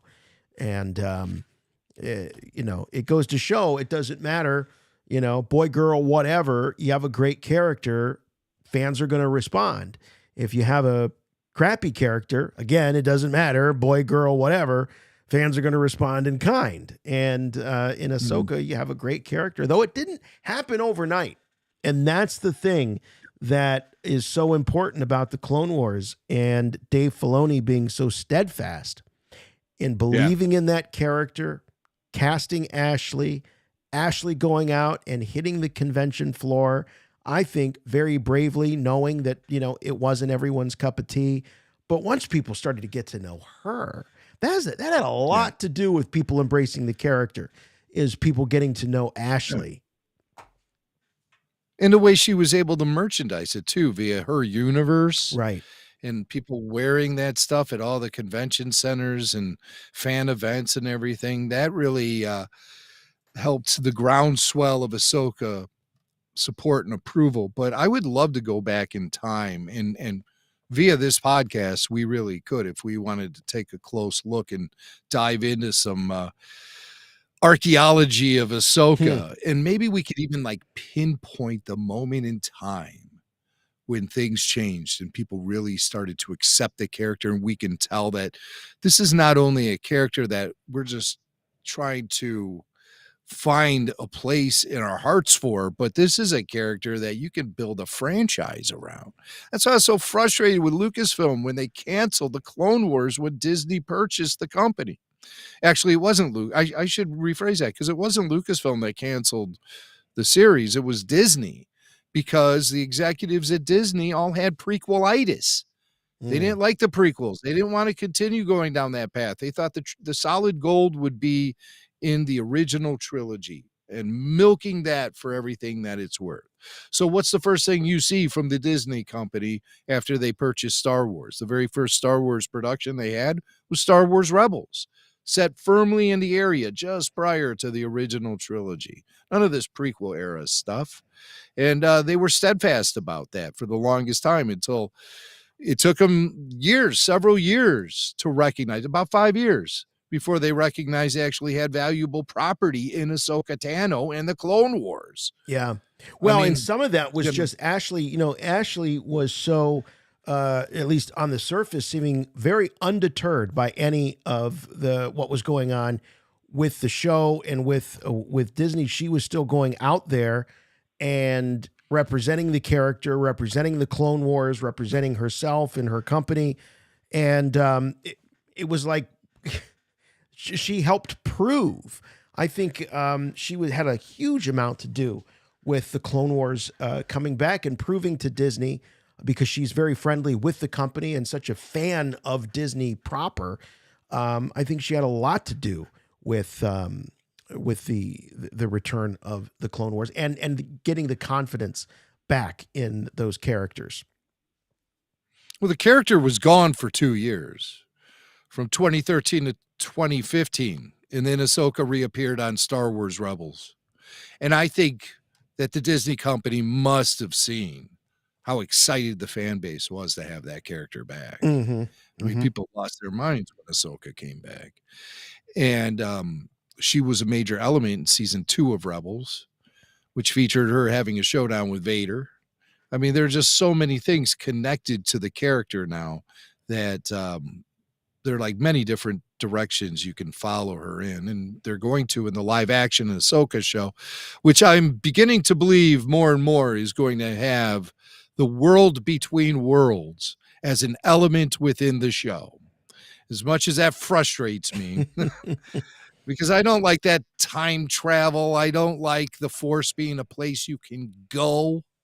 That all seems to be, and it just seems to be too mystical and too fantasy and almost lazy in its concept, where you can go back and change anything in the history of Star Wars. Well, it's like via Star this Wars' version portal. of the multiverse, isn't it? I mean, that's really what it is. It's Star Wars' answer to that in some ways. I feel like these multiverses are. What are you doing? What's with the face? That's my multiverse face. Ah. Need a spreadsheet to keep track of all that stuff. So, Yeah. And who's the Doctor Strange in Star Wars? Who's going to open up that? I guess it's Ahsoka. So, Or Palpatine. maybe it's I mean, Ezra. he was the one that was really. Or Palpatine. I you guess know, he's the strangest of them all. he was working. So, but I have an open mind. I'm really looking forward to the Ahsoka series, and if it has World Between Worlds, maybe it might be something that's easier for me to incorporate into my personal canon via live action as opposed to animation. Right. We'll see. We'll see. But I firmly believe that we will be seeing the World Between Worlds. Back to the phones. We got Patreon member Rich. Hello, Rich. Welcome back to the show, buddy. Hey, Chut and Choo guys. How are you doing tonight? Shut. Right back at you. What do you got going on? What's on your mind? Yeah. So you talked about it a little bit, like the similarities there between the Ahsoka novel and the series. It's been a while since I listened to that one, but the other thing is, I'm pretty sure that even though it's fan fiction now, I mean, I'm pretty sure that Dooku was still a Jedi in the Darth Plagueis novel too. So, like at the time of the Phantom Menace, kind of intertwined with Phantom Menace a little bit. So that was a nice little nod there that he was doing that. So I thought that was pretty cool. Mm-hmm. Mm-hmm. But the one thing that the thing that fascinates me about this one is just Dooku's journey from going from being a Jedi to actually making the turn to be a Sith. It actually quite parallels Anakin's journey too. Even how Dooku goes flying off in a ship to see Palpatine, and that's where he falls. I think there was similar music even to Anakin's fall during that scene. Well, yes, I think that there are some parallels. I don't know that that doesn't seem to be the moment. There's obviously a relationship between the two prior to that scene. They were, still they were scheming. Now, I guess you could make the case that it was his, if Yaddle was his first, the first time he took a Jedi life, that may be, the moment. So yeah, you could compare that to Cypher Diaz. Right, Cypher Diaz. Now, see, he didn't kill Cypher Diaz with his saber, but he arranged the hit on Cypher Diaz. Right. So that definitely weighs on him, and he mentioned it. Oh, yeah. He says, Cypher Diaz, the Clone Army, Camino, all of this. I've done all of this. Now you've gone too far. I've been loyal to you. And I love the, what was the line? He says something about, he goes something like, you don't trust me, or you don't think I'm loyal.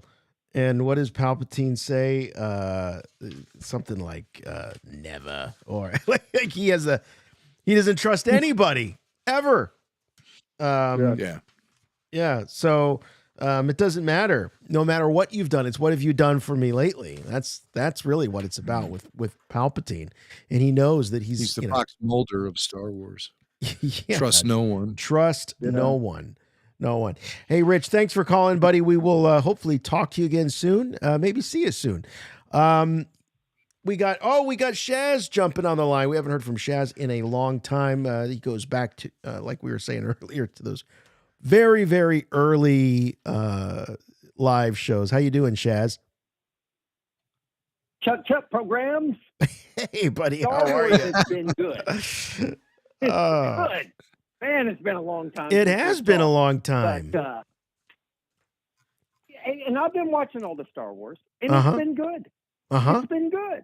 Yeah. I've had some issues, the scooter bike gang, but stuff like that. Right. But otherwise, it's been good. I've enjoyed everything. Mm-hmm. But last night, dude, stupendous. Yeah. I'm home. You're a Clone Wars the guy. Kevin Kiner themes. Mhm. We've spent 5 years raising kids to Clone Wars, Right. I mean, Jimmy can relate. His kids are the same age as my kids. Mm-hmm. And it's just, it is something special. And I think the arcs were put together perfectly.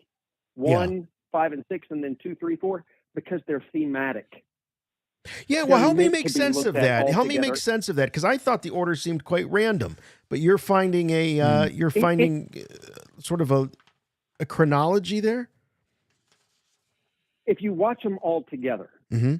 there's a common thread through both of them. You've got Ahsoka's story that we really know well, leaving the Jedi Order and then showing back up as part-time Jedi, according to Maul. But Dooku's story, we just knew bits and pieces. And putting that in the middle of this, you in each one of the arcs, they have 3 parts, and they're separated by years. You've got baby Ahsoka, then you've got apprentice Ahsoka, and then you've got rebel Ahsoka. And with Dooku, you've got about a decade apart from each other, it seems, something like that. Well, not a decade. One's about a 20-year span, I guess. Right, but right. You have the same separation, but you have 2 people who are disgruntled, frustrated, mistreated by the Jedi because of Jedi politics, and they're being too close to the Republic. The Jedi aren't supposed to serve the Republic. Dooku's right. They're supposed to serve the people. The balance of the Force. Yeah, that's the balance of the Force and the people. Right. Yeah, that was supposed to be episode 9, but that's just my thinking. That would have been a great title. Wouldn't it? That would have been a great title. I mean, come on. Balance You of got the Force? Return of the Jedi, Revenge of the Sith, Balance of the Force. Yeah. Well, But maybe it was too obvious that's for the geniuses. That's another story for another day. Right. They're too obvious for geniuses. I know. But dude, I felt so good when I went to bed last night because I watched all these. I was like, I'm home. And Jimmy, you asked at the beginning, is this Filoni's medium? It is. The dude is a genius. He makes the best Star Wars, period, but he does it best on an animation stage. He just blows it out of the water. Yeah. And I The could jury's watch still this out on that one. every week. What? Well, I think I think the jury's still out on that just because we haven't seen the Ahsoka series yet. And whatever Filoni creates in the Ahsoka series can validate what you just said, or it could be some of the best Star Wars we've ever seen. So That's a real good point, because we're going to see unfettered Filoni with live action, Right, for the with first the Ahsoka time. series for the first time. Exactly. Shaz, make sure that you call back when we're doing the after show for Ahsoka, because I know you'll remember. You'll call back and we'll decide whether or not indeed it is his true medium. But it's so awesome to hear from you. Let's go. We got check out. Here's Dylan. Dylan calling in from DC. Let's talk about the music. The music. Yes. Hey, Dylan. Kevin Kiner. Hey guys. Hey, buddy. Long time listener. I really did want to talk about the music because it really sets the tone for this whole series. Like the entire series is very mellow and very dramatic and kind of. It's also all the music has a bit of a downer and like minimalist note. It's like it's telling you like these tales of the Jedi. There's something important or like they have weight to them. Are you a they're musician, shorter Dylan? Yes. Okay, I thought so. Wasn't that obvious? It was it was a little bit. So dig in a little bit deeper here. Tell us why, because I there were a few moments where the music stuck out to me, but for the most part, maybe it's I've only seen all of these episodes once, but for the most part, it did what it needed to do, but it was very background. What are some things if I go back and listen again? What should I be listening for? Well, I only watched through them once myself. I can't remember many specifics, but there's a lot of just minor intonations. It's very dreary in the senses. There's lots of long, sustained chords, and it's like making you want to pay attention. It's not, like you said, it's not drawing attention to itself, except in like a few key places, like when Yaddle's holding the door and such. Well, I did love the big Force theme explosion when Yaddle pushed the door up. I mean, that was that certainly made me sit up straight. Loved that. Well placed. Absolutely. Well placed.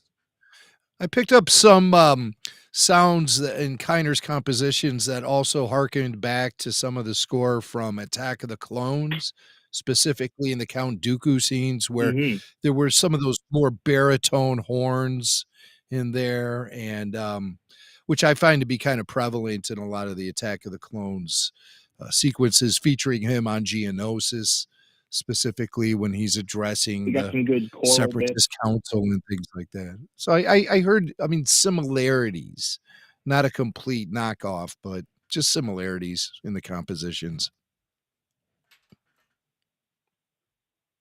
Dylan agrees. All right. Overall, okay. It's a more serious.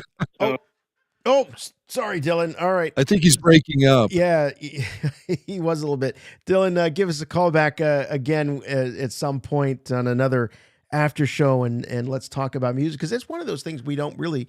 We're talking about plot and character so much. Sometimes we don't talk about the music, but a lot of times it's because it does sort of blend in to the background. I don't. Chris from Florida. For me, the soundtrack comes secondary, and I really start keying in on it, after watching multiple times. Subsequent the first few times of any viewing, even with, the Star Wars sequel trilogy, music by John Williams. I found a lot of people came walking out of things like The Force Awakens commenting on the music, saying, yeah, it didn't really affect me. I didn't really notice it too much. But then after time, things like Rey's theme and the Resistance theme, they became really well known and iconic in their own ways. I think soundtracks, it always takes a little bit of time for us to fall in love with it. It's hard to instantly fall in love with the soundtrack because you're so wrapped up in the performance and the characters and the plot. Sometimes the soundtrack falls by the wayside. Agreed. Chris, you're on from Florida. Yo. Hey, chut, guys. How you doing? Chut. Doing all right? Hey, so I love the episode. It was great to get my kids up early and get a double dose of Star Wars with both Andor and with the show. Wait, you got up in the you got up in the morning and watched this with your kids in the middle of the week? We've had this tradition now with all the Star Wars series on Disney Plus that whenever they drop a new episode, I wake them up, whether it be Wednesday or whatever. I got to go to work, so I get them up early. I'm like, hey, we're doing this. We do this before we do anything else, and so that's awesome, dude. We knocked out a few episodes. Yeah, and it was great. It was good stuff. But so I wanted to get your guys' take on something. I've enjoyed every Star Wars series so far, some more than others.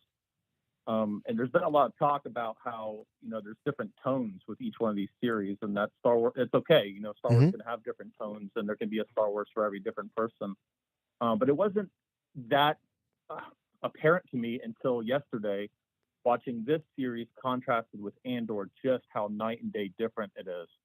And, just a couple of months ago, we had mod moped race scenes in Book of Boba Fett, and Right. we got like HBO special and Andor, and then we got this, which is just right. No, which is what? Chris, we lost you at the most important time, you said. And then we got this, which is just give you another shot. With this latest series, my kids are loving it. It's right up their alley. They're loving the animated style, harkening back to Clone Wars and Rebels. Mm-hmm. Yeah, I mean, do you guys think that the tonal shift between series hurts Star Wars, helps it? What? Because I find it's not so much that I don't mind having different kinds of Star Wars, but I'm starting to really struggle with this, these characters and these stories existing within the same shared universe. Yeah. The moped race scene from Book of Boba Fett happening in the same universe as Andor, happening in the same universe as Tales of the Jedi. No, I get it. It's a fair question. And thanks very much for the call. And I think it's awesome that you're getting up in the morning and watching it with your kids. That's great. What a cool dad.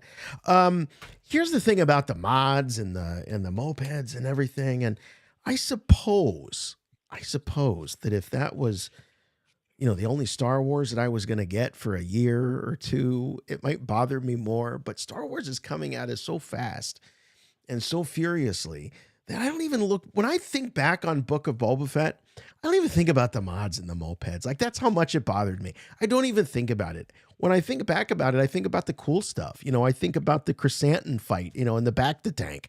I think about the Rancor running down the streets of Tatooine. I think about, the Hutt twins or whatever the hell they were, coming out on the big dais.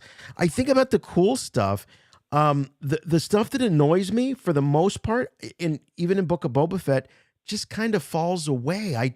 It doesn't fester. Now, the question about whether or not we can have different tones and all of that, in the same universe, I know that bothers some people, people that go, how in the world does this happen in the same universe as that? Bib Fortuna is from the same planet as that goofy, what's his name? Major Domo. The Major Domo. Yeah.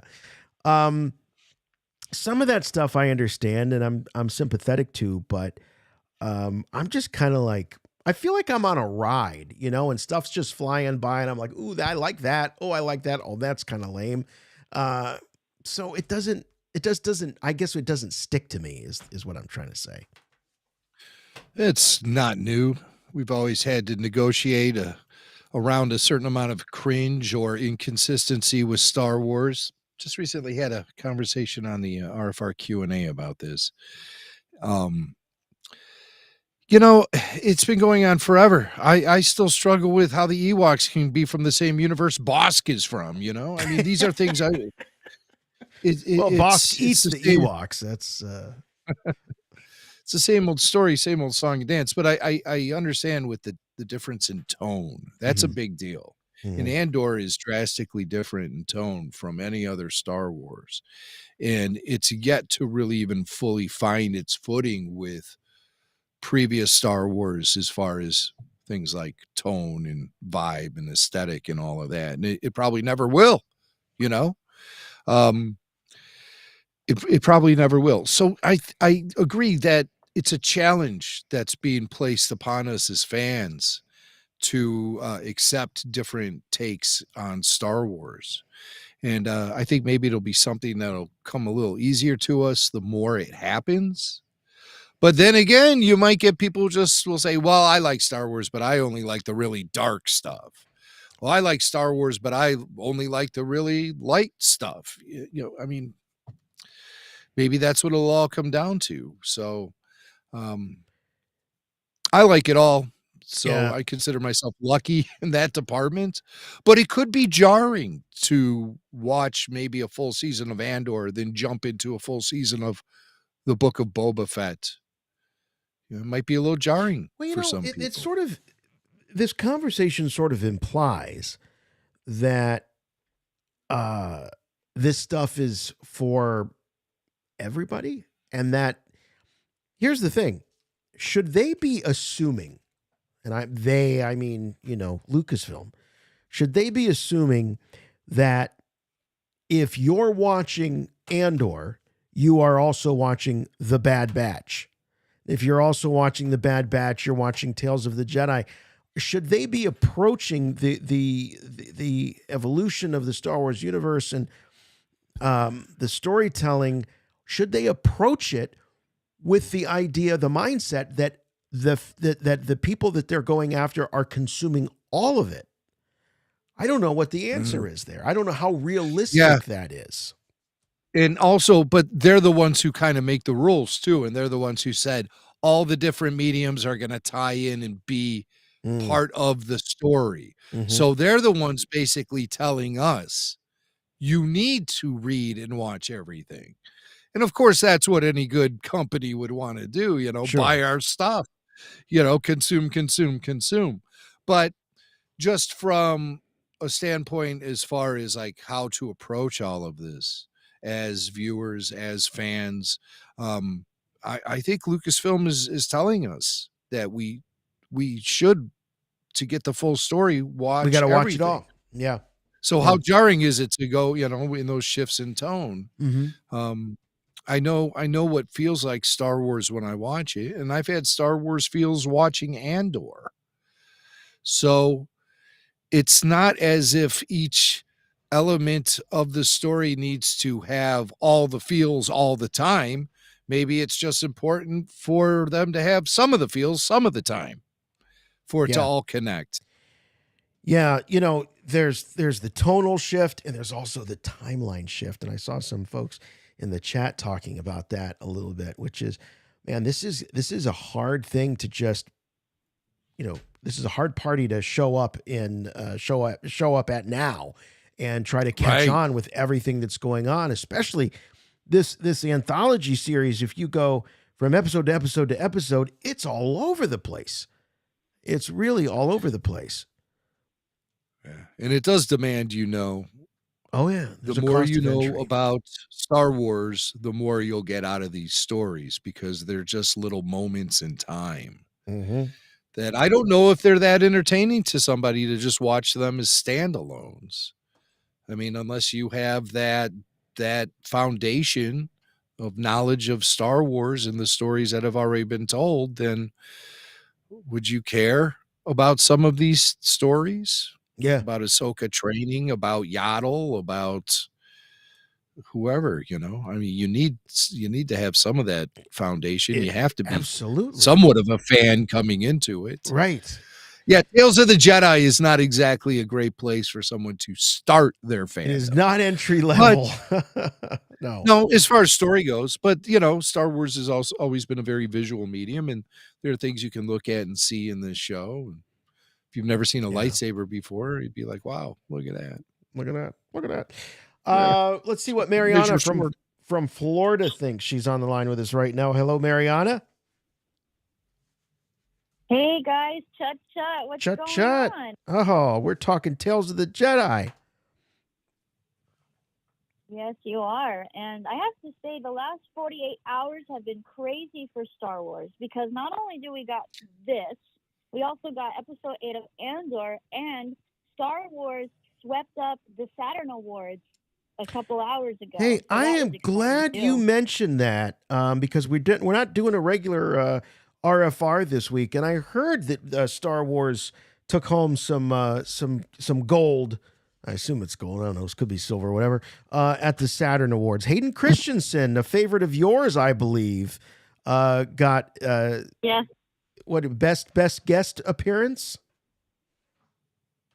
Yes, he did. And let me tell you, I know everyone has their opinions about the Obi-Wan show. I've certainly had mine. You certainly had yours, but he was definitely not a flaw. And I said to myself prior to the show, before it premiered, regardless how it turned out, regardless how it's received, I'm just so Rebel Force Radio, because I think that some of those acceptance speeches are online, if I'm not mistaken. But what did you think about Tales of the Jedi? Okay, yes, I wanted to get to that. So, oh my gosh. So, so I did stay up to watch who won the awards, and then after that was done, I binged Tales of the Jedi, and my goodness, these episodes were phenomenal. It was so cool to see Ahsoka and Dooku's path, and then to see more about what led to Dooku leaving the Jedi Order, and then seeing visually what happened to Ahsoka before, during, and after her time in the Jedi. Yeah. So I thought they really were very interesting. But actually, and also I want to mention something. You guys were talking about voice acting earlier. I want to bring up an interesting fun fact. Apparently, I read online on the Internet Movie Database that Hayden did express interest in voicing Anakin in the Clone Wars. And he also mentioned this in an interview when he was promoting the film Jumper with Sam Jackson and his ex-girlfriend Rachel Bilson. Really? And yeah, did you guys know about that? I did not know that he ever made any kind of overture that was something that he wanted to do. That's interesting. Had no idea. Yeah, there's an interview online, I believe. Oh, we'll have to look into that. A couple years ago. Yeah, and then also on IMDb. So anyway, going back to Tales of the Jedi, they were both amazing, and we got to see Yaddle, and we got to see what really the corruption or alleged or talked about corruption in the Republic. Oh, a lot of corruption going on. I mean, my God, you got senators complicit in murdering Jedi Knights, for crying out loud. Mm-hmm. Jedi Masters. Yeah, it's insane what they do to go so far. So and then to see that final episode, to see of Ahsoka taking on the Inquisitor. So that's actually why I wanted to call in. Because you guys talked about the continuity and like how this is kind of contradicting to like the Dooku novel, the Padawan novel, and of course the Ahsoka novel, which I brought immediately. And I did read it, and I really, really enjoyed it. But I liked seeing this take because it's very interesting to see, because like you said, Ahsoka is George and Dave's baby. So this is Dave helping tell her story. So I'm now like wondering, and people have been throwing a fit on social media, which I think is ridiculous. I don't think Dave should listen to these people. Yeah, I don't think he does. But I think that no, he shouldn't. How is this going forward with the Star Wars continuity and like the novels and the TV shows? How is this going to play out in like future storytelling? Focusing on which part of the lore we as Star Wars fans and also future storytellers must focus on. Well, that's a good question. What will be? Thanks, Mariana. Appreciate it. What will be the future? Jim, what's out there right now that could start to creep into Star Wars on the screen, whether it be the big screen or the little screen? Like what you creep in, like you mean from the books, yeah, from the novels. How are they going to approach this stuff going forward? Is it going to continue just to serve the way it always has been, which is we'll just sort of pluck when appropriate? Yeah, just cherry pick. Yeah, that's the only way it can work. Yeah, if Dave Filoni wants to create a story about Ahsoka and what she did after Order 66, he's not going to be bound up by some novel. Right. And despite all the PR you hear, like Dave Filoni worked directly with this author on this novel, crafting the story and stuff, the reality of it is that Dave may have once received a little questionnaire, about certain questions, and Dave answered yes or no to them. And that was it. It's not like his fingerprints are all over it. And then he, the story comes out and maybe he reads the book or maybe he doesn't. But it's not going to affect the script that he puts together for Ahsoka. Right. And I believe the Ahsoka novel may have tapped into some of his notes about where he thought Ahsoka was going after Order 66. And it was crafted at a time when it didn't really seem like there was much of a future for the Clone Wars. Right?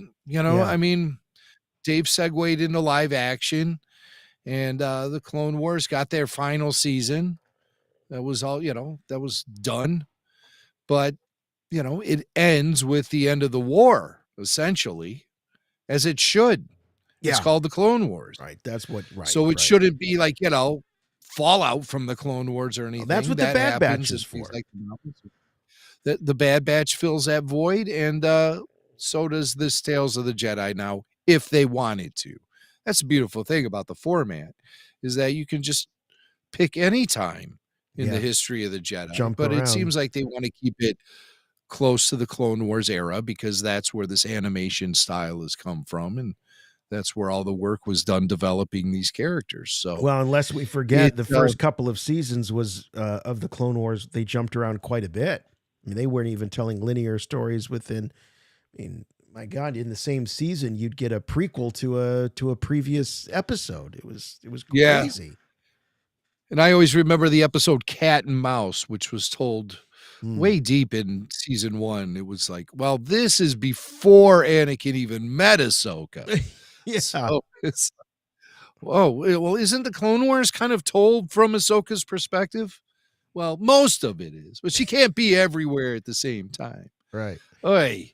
Yeah. Okay. So, that's the thing. You make these rules. The people who make the rules are going to be the first one to break the rules. They're their rules. The best way to look at it is look at live action as being the end all to any sort of canon. Yeah. Right. That's the way it always has been. You had your George canon, the G canon, which included any story that was produced by George Lucas, which meant live action at the time, and animation. Then you had it was like all these different canon, L canon, T canon. Right.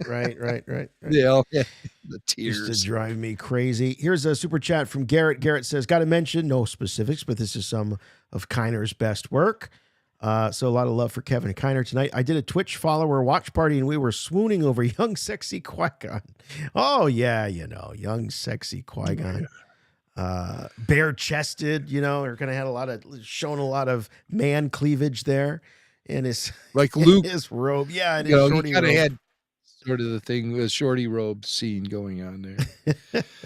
But it was. He didn't do much really in the episode. No, he but didn't. It was nice to see him. Yeah. It was all about Dooku. Yeah. And he was just supposed to maybe represent some moral center for Dooku by protesting him being aggressive with the senator and choking him. Right. Then get dispatched. Okay, you've been heard. Now Mhm. go over there. Right. Stay in your lane. David says, R.I.P. Caleb Doom. Caleb could be spotted in the room where Ahsoka was training with the saber. He was there with Depa Billapa, who was his master. Really? I couldn't take my eyes off Tara Sinube the whole time. Tara was there as well. Couple which episodes I find he shows interesting up. because I thought Ahsoka and Tara met initially in the Lightsaber Lost episode of Clone Wars, where they meet in the Jedi library. Yeah, he's And, assigned to her, right? Yeah, he says, yeah, and he goes, do I know you? And she's like, well, I know who you are.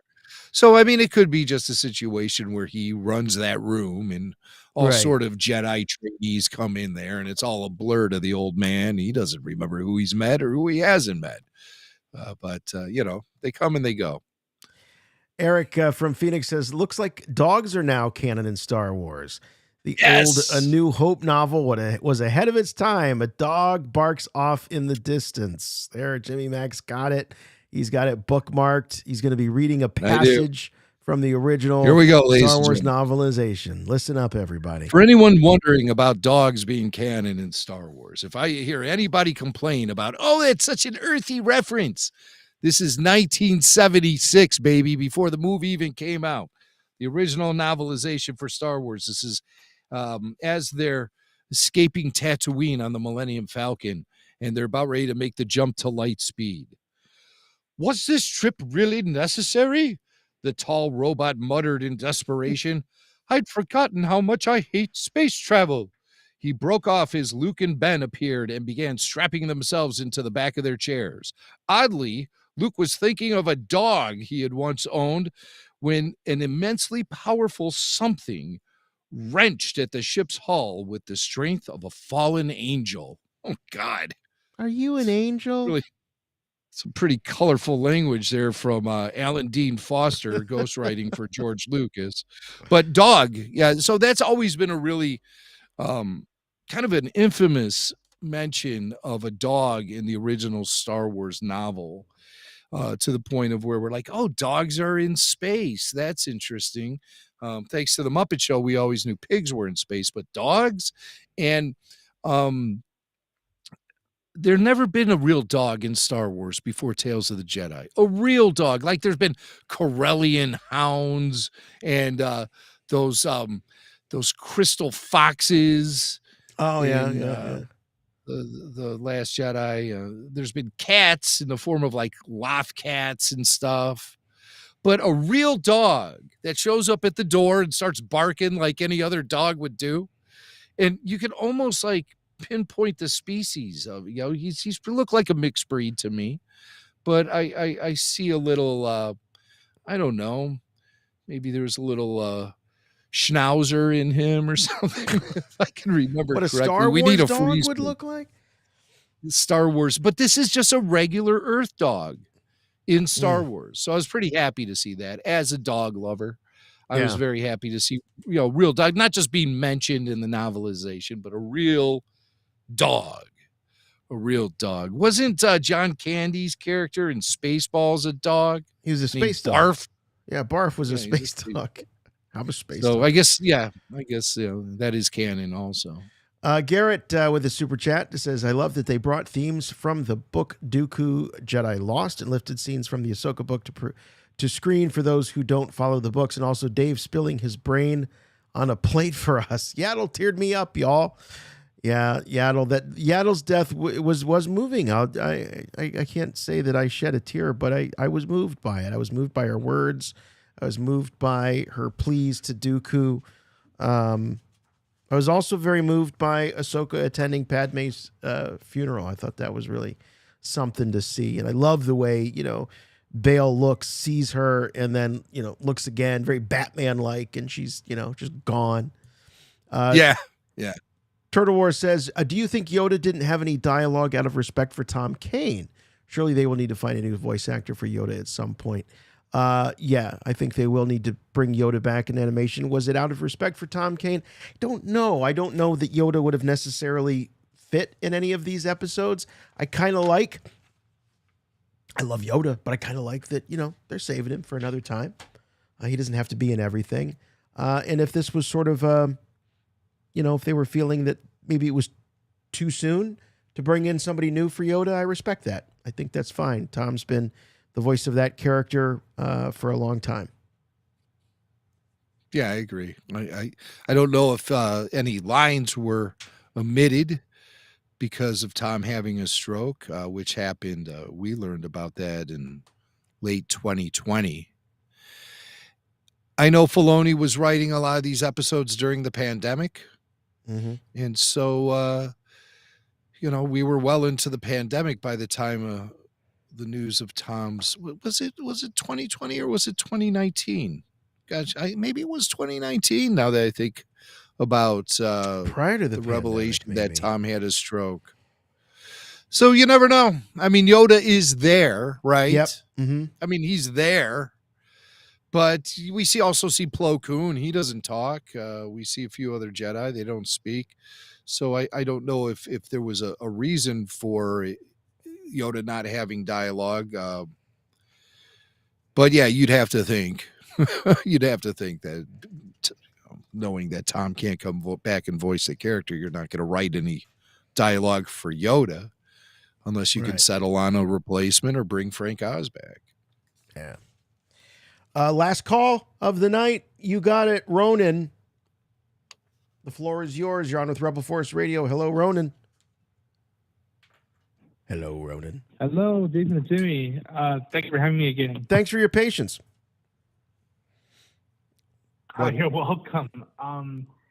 What a series this was with Tales of the Jedi. I am just blown away that. I know never to lose faith and hope with Lucasfilm animation, but it's what Filoni and his team does with the timing that they have. That's what blew me the most. They did so much with so little time.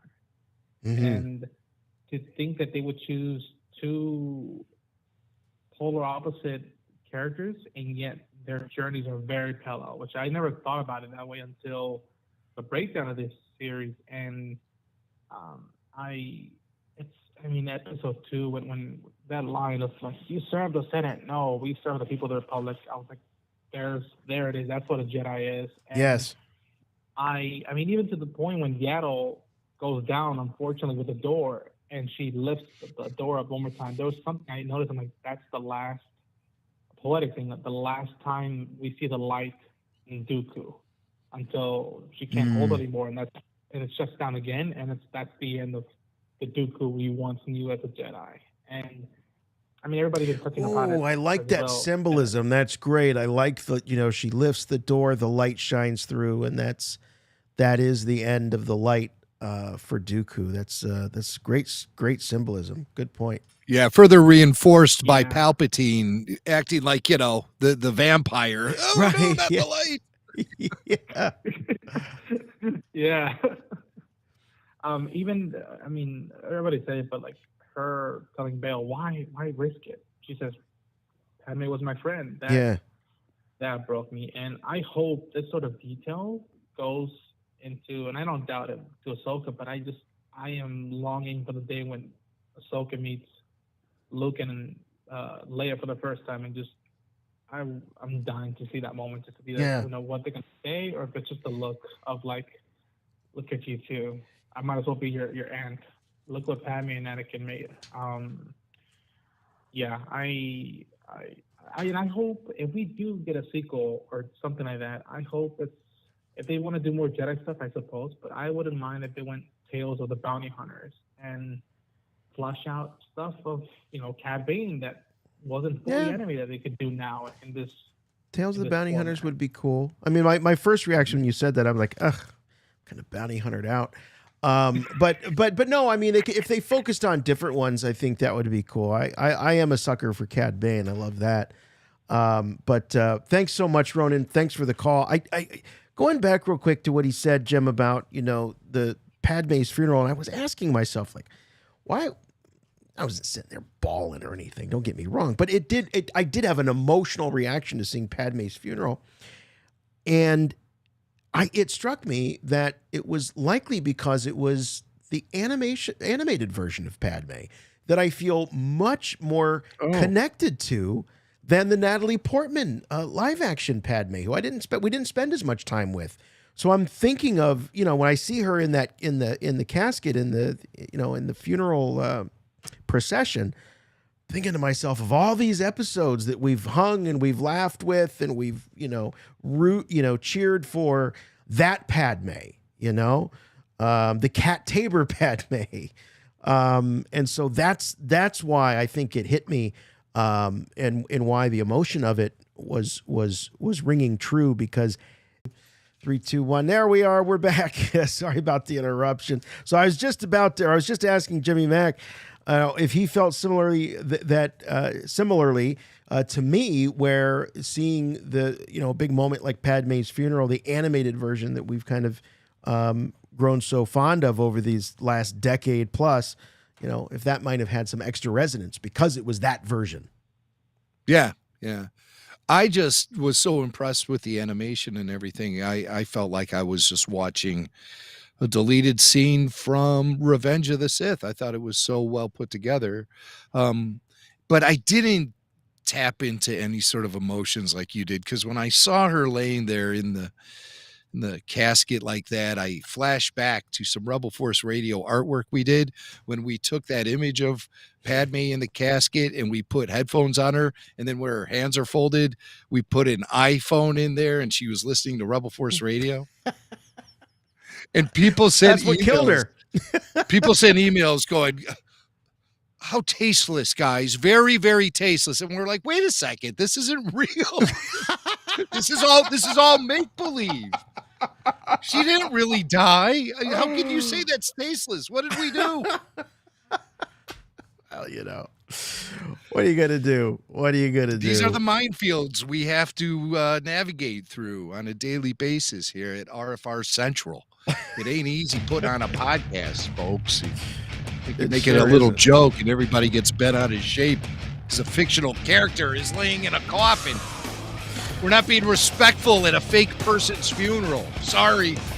Yeah, we're just trying to have a little fun, folks. That's all. Just trying to have a little fun. Well, this has been a lot of fun. A twofer, Rebel Force Radio After Show twofer this week.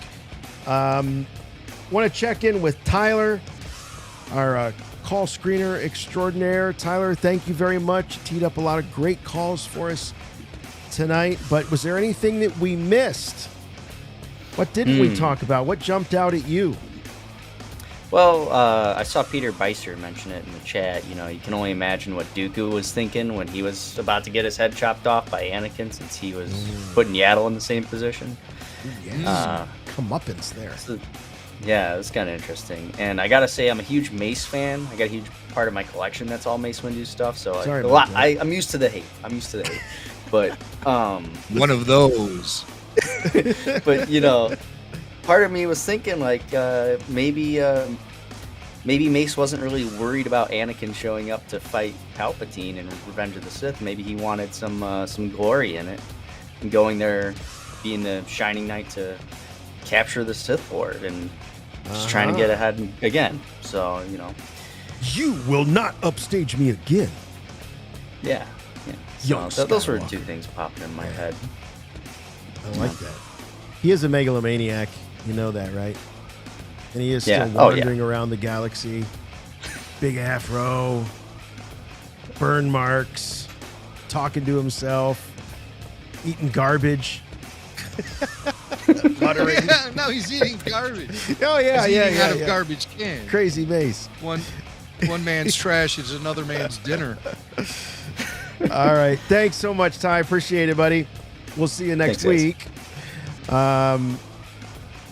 This is, like I say, this has been a lot of fun. Thanks to everybody who called. Thanks to all of the super chats and just the chats in general. Some of our all-stars showing up this week we haven't heard from in a while. I had a lot of fun. I'll be honest. I think I had more fun on the after show than I did watching it, to be honest with you, which seems to be a theme. The Dooku stuff was tops for me. I love Ahsoka, don't get me wrong. But the Ahsoka stuff that we saw, I felt wasn't quite as compelling as the Dooku stuff. And maybe it's because we haven't had as much Dooku stuff, especially from that time period. So count me on Team Dooku. And plus, I'm having this sort of existential crisis where I'm having a hard time with, what do the Jedi of the prequel era really stand for? And what are they falling for? And lots of thoughts. But hopefully it'll continue to be explored. I'd love to see another season of Tales of the Jedi, like some of the ideas. Tales of the Sith, Tales of the Bounty Hunters. Lots of ideas. Jimmy Mack, final thoughts on Tales of the Jedi Season 1. All right, Jason. Tales of the Jedi. Wow, what a treat this was. It was a little bit bigger and more profound than I thought it was going to be. And it wasn't just a smooth ride all the way through. The characters went through some real challenges, some real development, and some real evolution. Like you, Jason, I preferred to see the Count Dooku episodes more than the Ahsoka episodes. And it's no judgment against Ahsoka at all, but as that caller said earlier in the show, we have had Ahsoka's history fleshed out so much, and we've spent so much time with her. Whereas Dooku and his fall to the dark side is still kind of a mystery to me. And I like learning more about what forced him to evil.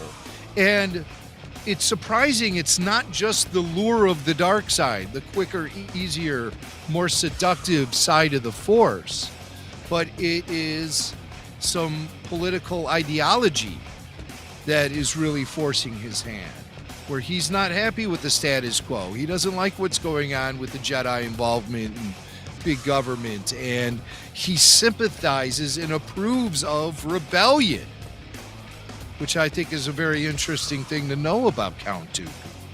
So he thinks he's doing something that's right. And that just reinforces the dialogue he had with Obi-Wan Kenobi that I brought up a few times on this episode.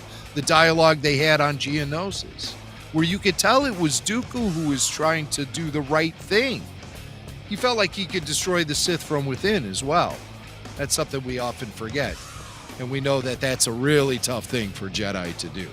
Because once you go down the path to the dark side, forever it will hold your destiny. That's what somebody said once. Good friend of mine. But Filoni knocked it out of the park with this show, hitting all the Star Wars feels. We got what we wanted as far as alien species, Greedos, Walrus Mans, Twi'leks at the bar, R2 units rolling around outside. These are all just little aesthetic elements. We didn't need to linger on them very long, but it was just good to know that they were there because it puts us firmly in the universe. This is the aesthetic of Star Wars. It's very important and should be maintained to keep the show from turning into just anything else. Yaddle, it was cool to see Yaddle. All that stuff I already talked about. I'm looking at notes. I have a little scribble notes here. The caller, I think his name was Chris, he said he wakes the kids up for a new Star Wars show. And I was like, well, now that's some good parenting right there. I like that. You know, I could imagine how easy is that to do. Get up, kids. Get up for Star Wars. Yeah, I'd be out of bed by the time the door opened, you know. It's the only day of the week the kids probably jump out of bed, too.